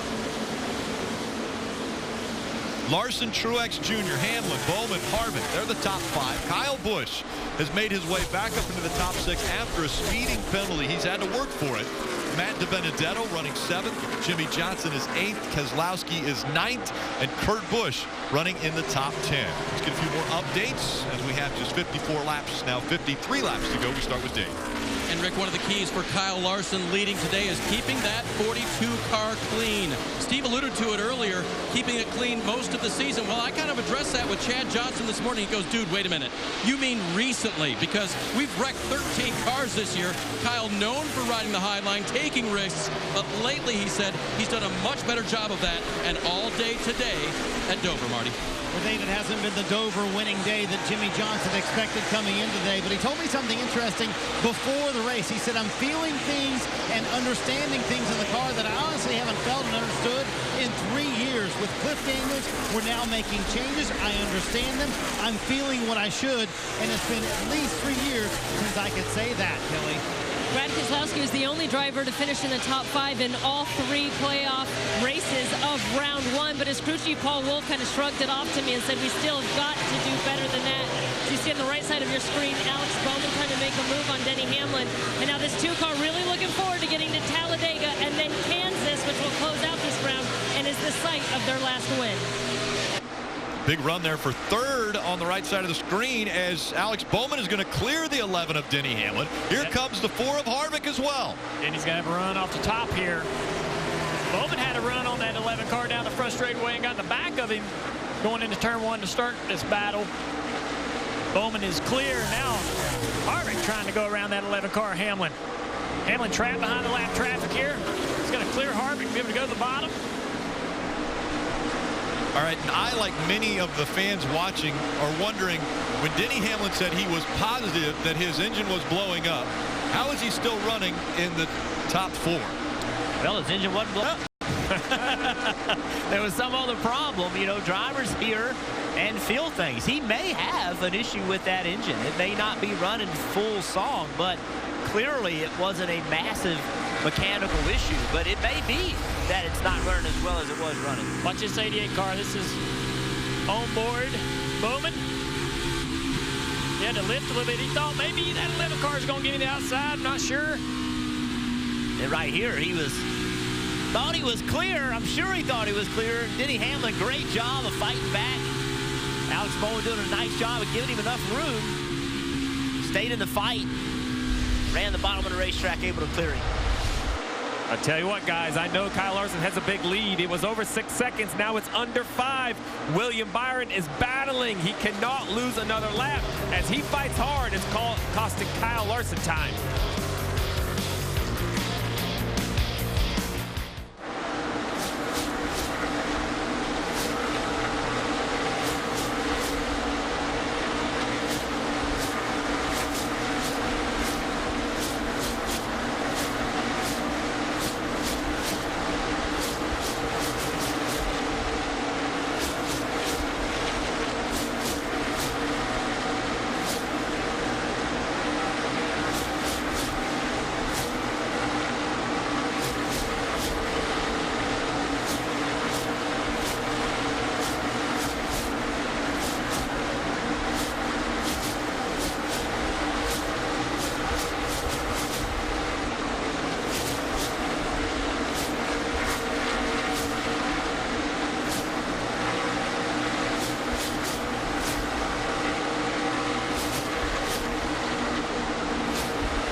the Monster Energy Cup Series playoffs from Dover, and the lead is heating up. Kyle Larson just can't get through this traffic, and that's allowing the 19 of Martin Truex Jr. to close the gap. 6 seconds, a handful of laps ago, under 2 seconds now, and he's still battling right here with Clint Bowyer. It's underneath the 14, and he tries to get by. Clint Bowyer is the last car in the lead lap. He has to race him, and he squeezes him down. The 42 gets out of the gas, and Truex sees that. He is coming in the 19 car. That lap alone cost him a whole second. Now look at this, 3 wide.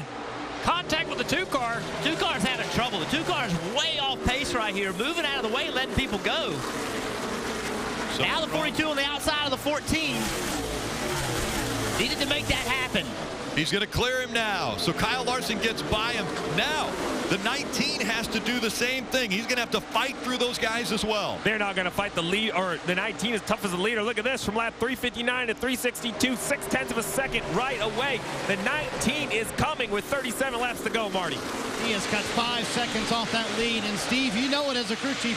Cole Pern is cheering so hard for Martin Truex Jr., encouraging him, saying, listen, the 42's gone loose. He can't work lap traffic like you can. You see him, go get him. Oh, this is it right here, right around the bottom of the racetrack. As he got to get clear.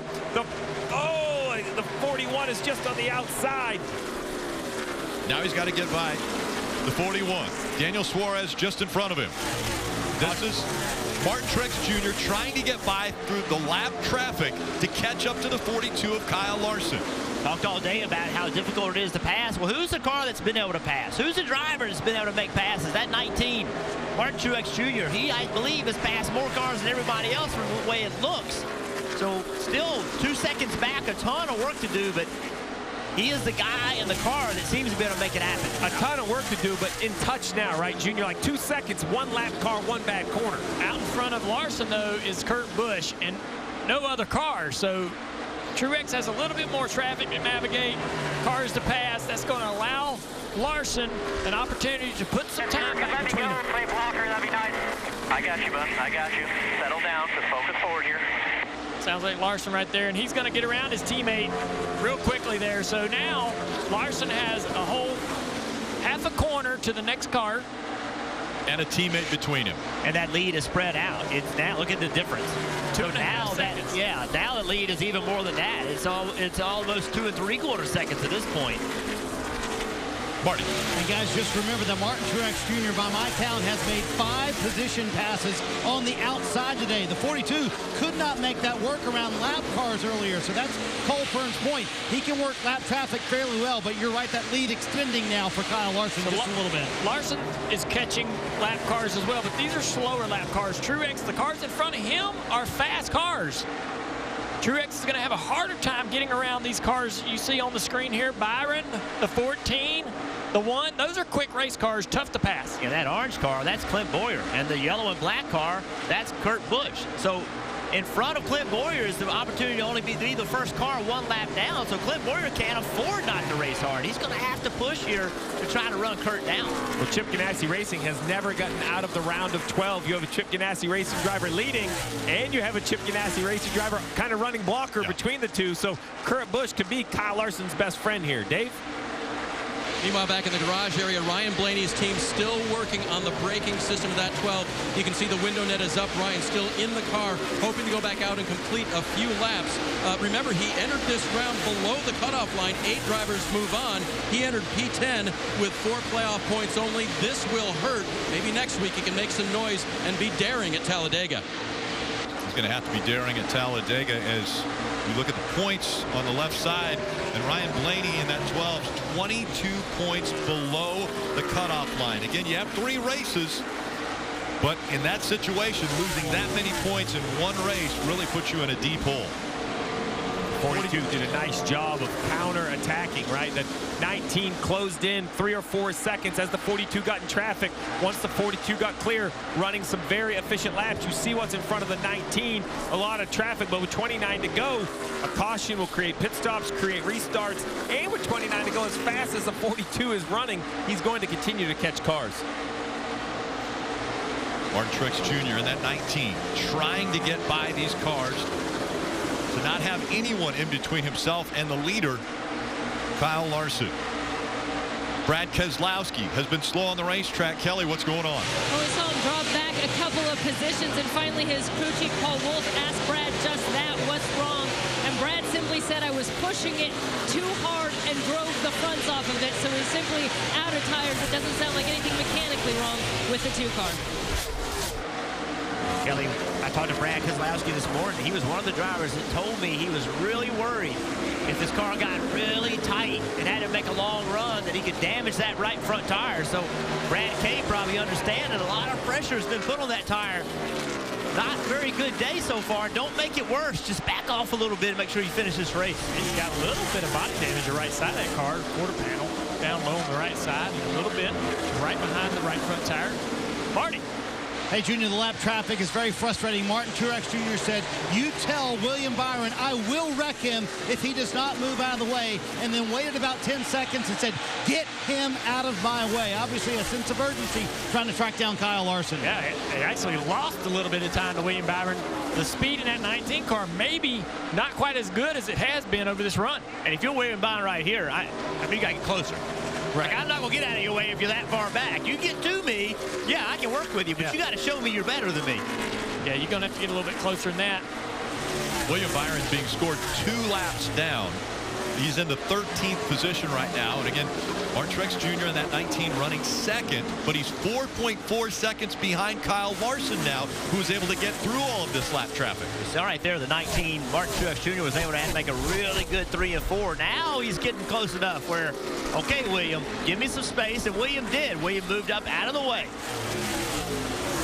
Truex going to come off the corner on the inside of the lap car there. 52 is going to cost him a little bit of speed. He's going to have to lift, not open the throttle up and open the wheel up. All this lap traffic's allowing Larson to drive away, extending that lead. Just by the 27 of Joe Nemechek as well. Now there's fewer cars in between race leader Kyle Larson and the 19 of Martin Truex Jr. Larson doesn't have any lap cars in front of him. I mean, I'm looking in the whole corner. He's just got one car, Ryan Preece. It'll be several laps before he catches Ryan. Probably won't have too big of trouble getting by that car. I just don't see Larson in a situation where anything's going to cost him much time like we saw that earlier lap traffic.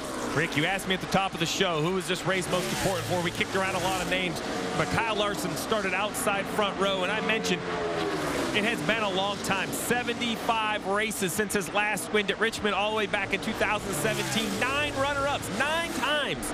He has been the second best car on a racetrack. Think about that, almost 1,500 laps led. Chip Ganassi Racing has never exited the round of 12, still in the playoffs. Kyle Larson could do that today. Then he goes to Talladega with 0 pressure. Goes to Kansas with 0 pressure. He can already look ahead. He's the first team guaranteed to look ahead at the round of 8. And if he can make it to Miami, Jeff, I don't want to race Kyle Larson to Miami. Yeah, Kyle Larson has always been a factor in Miami, but I'm going to go back and think about Joey Logano, the championship that he won early in the year. I don't think anybody was thinking Joey Logano and that team were good enough to win a championship. They got better, they got hot in the playoffs. Is that what we're seeing with Kyle Larson and his team? There's no question this team has been better over the last 10 races than they were the first part of the year. Can they get good enough to get all the way to Miami? As we remember, Martin Truex Jr. Denny Hamlin dominated the first half of this race. Martin Truex Jr. ran him down and passed him in the closing laps of stage 2. And then they have a bad pit stop on pit road. They go all the way back to the 6th position. We talked about how it took 200 laps for him to get the track position. Well, here we are 140-something laps later from that 200 or lap 243 pit stop. And he has recovered, but only up to 2nd place. If the 19 doesn't win this race, they're going to leave here wondering what could have been. I really think if this car would have kept the lead, it would have been tough. And it was right here. The tire changer falls and the gun switches. Just an accident, not a mistake. It happens. Look at all the spots lost. Right there. Lost control of the race. He recovered. We knew it was going to be difficult. Lost spots on pit road means lost spots on the racetrack. when you restart, and he just wasn't able to recover as quickly as he would have wanted to. And now running second, 4.7 seconds behind Kyle Larson. Now just 16 laps to go here at Dover. What an incredible job, though, by that left rear tire changer. Oh. I mean, he went down. I mean, he went down hard. And as you said, I mean, he popped right back up. Just when he fell, it switched the gun, and it took, you know, it's spinning the wrong way. But what a great recovery by him. That could have been much worse than it was, Marty. Yeah, and that's veteran tire changer Lee Cunningham who was able to make that recovery. And that's a great point, Jeff. And the little subtlety you may not notice when he fell to the ground there, when he fell to the ground, it actually changed the position of the gun. So when he put the gun on there, it was in forward, not reverse. So quick for him to notice. It could have been a lot worse, but credit to Lee Cunningham. That could have been a situation where they fell out of the top 5. They only fell from the lead to 6. Marty, obviously, we praise him for what he's able to do, but he's going to kick himself because these athletes on pit road, they want to be perfect on every single stop that they do, and that pit stop wasn't perfect. And right now it might mean that Martin Truex Jr. won't win this race because of that. Well, with 13 laps to go, we just mentioned it has been a long time for Kyle Larson, 75 races. But let's remember how he won that race. It was the night race at Richmond. He did not have control of the race. He was not leading. A late caution comes out. The 42 beats, guess who? Martin Truex Jr., who was the leader of the race off pit road. That late restart secured the win for Kyle Larson with 12 laps to go at Dover. Still 12 miles. A lot can happen in 12 miles. Can he celebrate today? That will be the question. When I talked to him earlier today, I said, how's your car? You thought it was really good in qualifying. You were so close to winning the pole and almost getting the track record. Denny Hamlin got it. He said, you know, we thought our car was okay, but we had to work on it quite a bit to get it to this point. Well, they have done the right things to this car, as now Kyle Larson inside of 11 laps to go. A little bit slow there for the 0-0 of Landon Castle. He's got an issue on the front stretch. Cars are going by. Will he get back around, or will this bring a yellow out? Very hard track to get out of the way on. We'll see if he gets down and out of the line, out of the groove. Down the backstretch he'll go at that very slow pace. Leader's going to be coming up. Here, motor problem with that 0-0. I was thinking we're quite a ways deep into a tire run here, Steve. If there's any possibility of a yellow, I think it would have to come from someone shredding a tire. Yeah, and it could happen. I mean, it's 142 green flags lap run here. They have just over 70 laps on this set of tires since the last pit stop. Truex Jr. was hoping. It didn't happen there. Under 9 to go. I'm sure he sees debris out there for sure. It's all over the racetrack. And oil. And oil. Yeah. It's only 2.8 seconds now, the gap between Larson and Truex Jr. And listen, in front of the 42, there are some cars. I'm not sure if they'll come into play, but we saw earlier in 3 or 4 laps, a big chunk of time. So if you're Kyle Larson, you just want everybody to run the lane you think they're going to run. Stay out of your way. If you're the 19, you're hoping somebody holds him up for a couple. Well, you're hoping that everybody gets out of your way, too, so that you can close that gap. He had a little bit of trouble there with Ty Dillon as well as Ryan Preece. There's the gap between 1 and 2 now. 7 laps to go at Dover. He's chopped it back down to 3 seconds. Pretty impressive to see the speed in that 19 car, but just, I don't know, it's just not enough. Larson's doing a great job of managing that speed in that car and getting around this lap traffic. Kyle Larson has always been good at this racetrack. 2 times already he has finished second, but never has been to victory lane here at the Monster Mile. He does have a lot of traffic here in front of him. Well, Kyle was concerned about his car. He said, hey, I know it looks good on paper, Jeff, you mentioned this, but I don't think it's going to be that good on the long run. Well, here we are, back-to-back long runs, and he's been able to hold the lead. I think this 42 was either a little better than he thought, or he's just doing a great job of working around the racetrack. Here we go, though, Rick. This is that traffic. The 21 is in front of him with 5 to go. Will that be enough for the 19 to make an attack? How difficult will Paul Menard make it? And ain't going to have that lap. No time gain. Truex caught 2 lap cars side by side off of turn 4. Cost him a lot of time there. Yeah, the 21 car Paul Menard, even though he's not as fast as the 42, he's not drastically slower. So even if he holds him up a little bit, it's not going to be enough. 4 laps to go.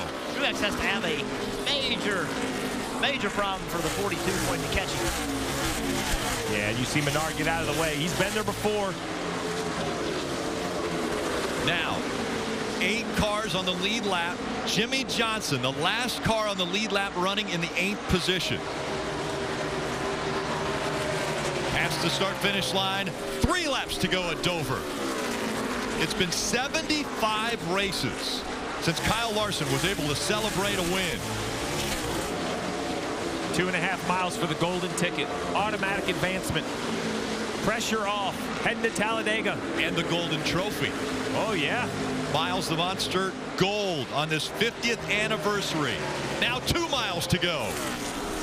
He's one of those drivers I felt like had to step up, separate himself from those other guys in the bottom of the list. He's going to do that today if he can get to this checkered flag. Fighting now to get to the white flag. Out of 4. They'll show him the white flag. 1 lap to go. Presented by Credit One Bank. Bring it out of home. He'll never get to you. Kyle Larson, the 27-year-old from Elk Grove, California. Throughout the season, it looked like Kurt Busch was the leading driver for Chip Ganassi Racing. Well, it's going to be Kyle Larson who's going to give Chip Ganassi Racing their first run into the next round, the furthest they've ever gone. Larson wins at the Monster Mile. You guys earned it. Hit through 1 that thing.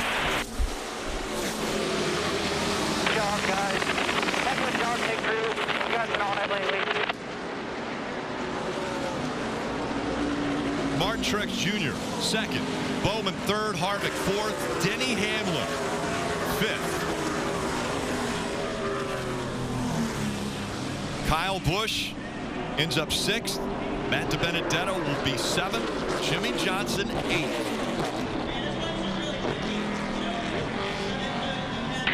We want one when it counted, so good job. Way to stick with it all day. Big group, awesome job. Way to fight all year long. Come back here and win on that race, pretty awesome.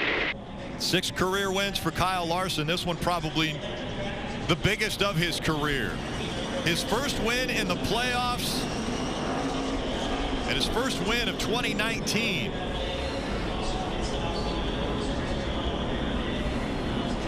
Kyle Larson winning in the Monster Energy Cup Series playoffs.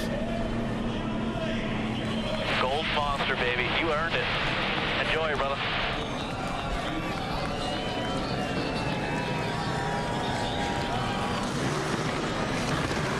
Four-leaf clover worked for the 42 team.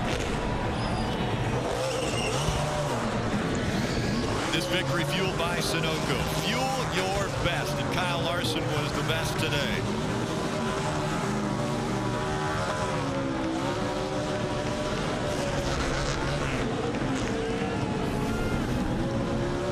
The signature burnout. No steering wheel. That's outside the window.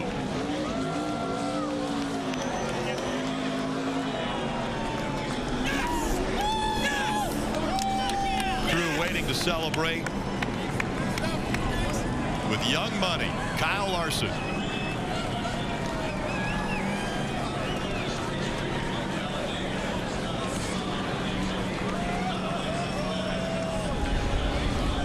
And this will make Talladega so much more enjoyable next week, as Kyle Larson, he's guaranteed into the round of 8.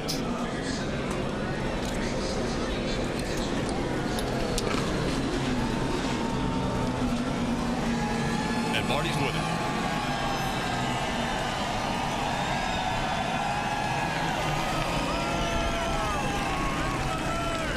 Let him enjoy this moment with the Dover fans. Getting the checkered flag from a young man. What a time to end a 2-year winless streak for Kyle Larson. And I think Chad Johnston put it best. We won one when it counted. How critical was this win for the 42 team, Kyle?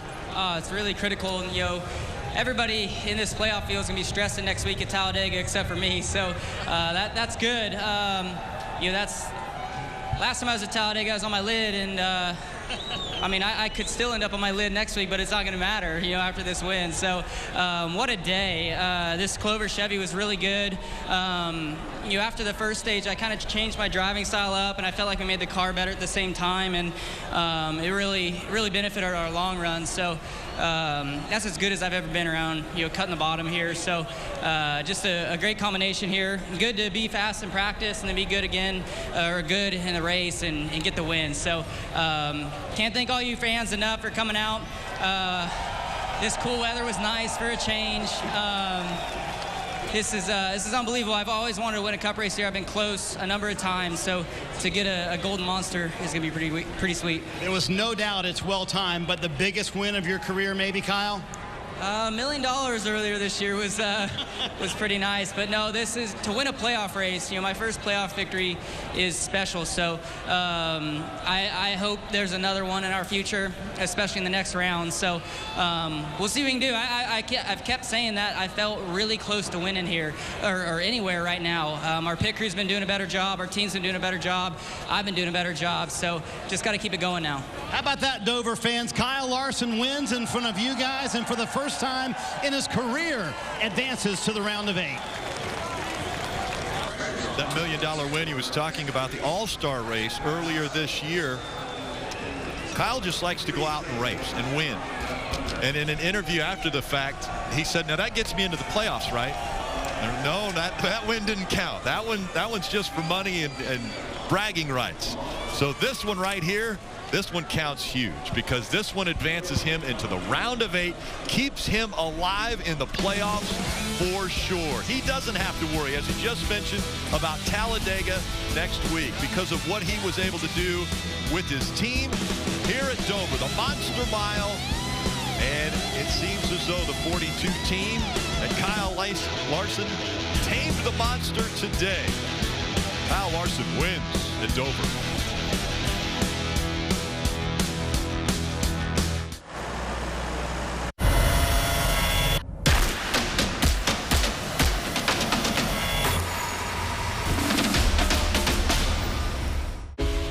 هذا الميزان سوف يغير كل المقاييس فيما يتعلق بالأحداث الرياضية التي تذاع مباشرة على الهواء.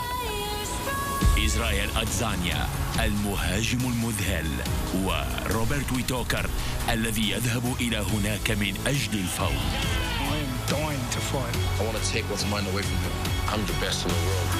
UFC Fight Night على أبو ظبي الرياضية. على درب الوصول إلى نهائيات المونديال، استاد المكتوم بدبي يحتضن مواجهة منتخبنا الوطني أمام إندونيسيا في المحطة الثانية في التصفيات. جماهيرنا الوفية، كونوا على الموعد لتحقيق الانتصار ومواصلة الحلم الكبير.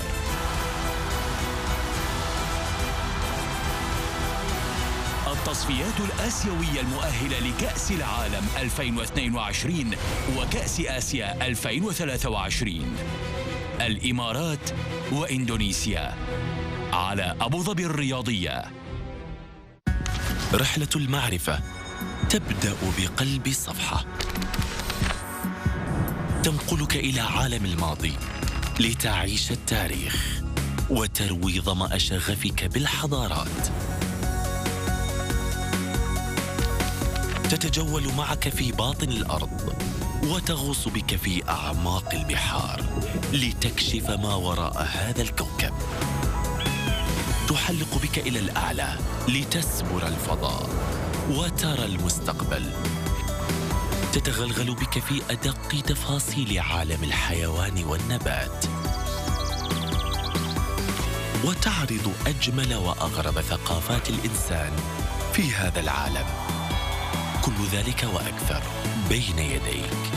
مجلة ناشيونال جيوغرافيك العربية، اقتني عدد هذا الشهر حالياً في الأسواق. مجلتك العالمية بلغتك العربية.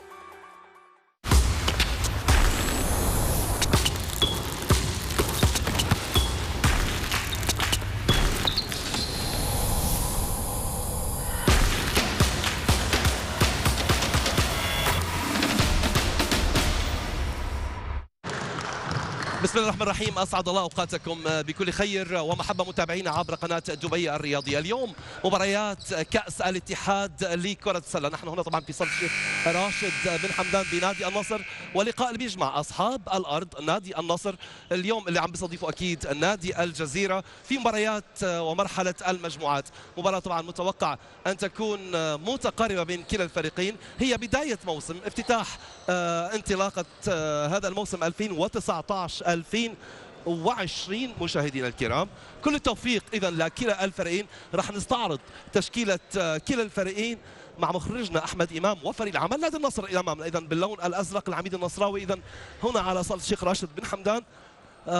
تشكيلته المكونة من حمد حيدر، فيصل، محمد صالح سلطان، الأمريكي كار كيف، راشد سالم، إبراهيم عبيد، هشام حسن، علي عباس، أيضا هناك جيلين بوند، طلال سالم، محمد سالم خلفان، وحمد عاشور. مشرف الفريق راشد بلال، إداري الفريق علي خليل، وهناك المدرب المصري الموجود في الدولة منذ سنوات طويلة، أتحدث عن الكوتش أحمد عمر، المدرب السابق لنادي الشباب، وأيضا كان له تجربة مع نادي الوصل الموسم الماضي، وكان أيضا له تجربة مع نادي شباب الأهلي. يساعده طبعا لاعب المنتخب المصري السابق حسام الوكيل، واللي بيطمحوا طبعا نادي النصر هذا الموسم بتقديم أنفسهم بشكل أكثر من رائع. نادي النصر غاب عن الجولة الأولى بكأس الاتحاد، فيما طبعا على الجانب الآخر النادي القادم من العاصمة الحبيبة أبو ظبي نادي الجزيرة بتشكيلة مكونة من راشد الزعابي، هناك الأمريكي هيربرت ميلتون هيل، خالد القلاف، عمر مالك، محمد عبد الرحمن، منذر أنور، إبراهيم غلام، راشد حسين، خالد مالك، وأيضا بالتشكيلة محمد سلطان مفتاح، نعيمي، محمد عاطف، وهناك الأمريكي سيدريك ويسلي، مدرب الفريق ماركو إسليتش، مساعد الفريق أو مساعد المدرب الفريق يعقوب يوسف. أمامنا المدرب ماركو إسليتش، على فكرة كان مدرب سابق نادي الشارقة. وهناك المشرف العام عبد الله فرج. عبد الله فرج هو لاعب نادي الوحدة ولاعب منتخبنا الوطني سابقا في العصر الرائع، العصر الذهبي. مساعد المدرب أيضا لاعب نادي المنامة ومنتخب البحرين يعقوب يوسف. وطبعا ماركو إسليتش من المدربين اللي دربوا منتخب صربيا. إذا مواجهة مصرية صربية على مستوى التدريب. الكوتش أحمد عمر إنجازات كبيرة بطبيعة الحال مشاهدينا الكرام في بطولات دورينا وعلى موسم كرة السلة بطبيعة الحال. إذا فريقين موجودين على أرض الملعب، نتمنى التوفيق لكل فريق ونشوف مباراة كتير حلوة بين نادي النصر ونادي الجزيرة. بدي أذكر بحكام اللقاء: هيثم القوجة، هناك زيد ضياء، ومحي الدين قصبلي أو محي الدين خطاب عفوا.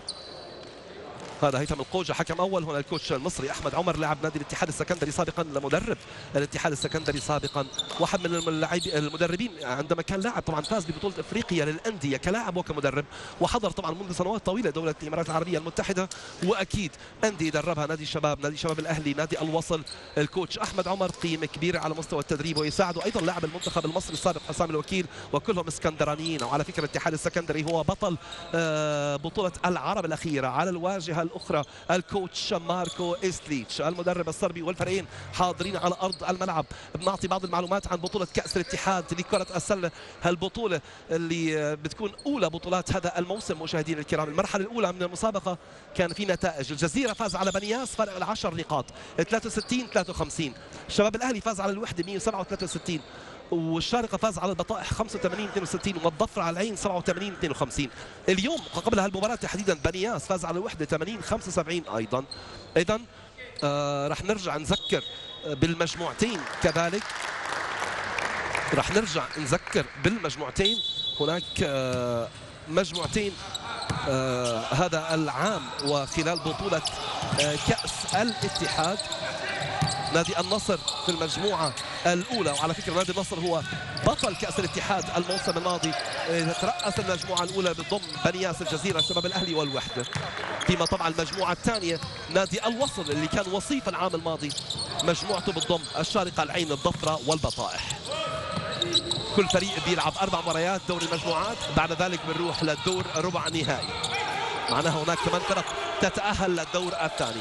اللقاء بيبدأ، الربع الأول بيبدأ. الكرة عند نادي الجزيرة تحت الباسكت، بيحاول يسجل نادي الجزيرة، وهناك في فاول عم بيصفر على كاركيف.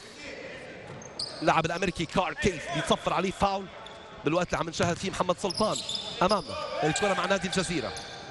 إن شاء الله بنشاهد مباراة حلوة هنا في صالة الشيخ راشد بن حمدان بنادي النصر. دائما الكرة عند نادي الجزيرة. محاولة الدرايف على الباسكت، مسافة متوسط ما بسجل. نايس ريباوند، الريباوند الرائع لجيلن بوند، اللاعب الامريكي الموجود مع نادي النصر منذ الموسم الماضي. جيلن بوند، وهنا المتابعة الدفاعية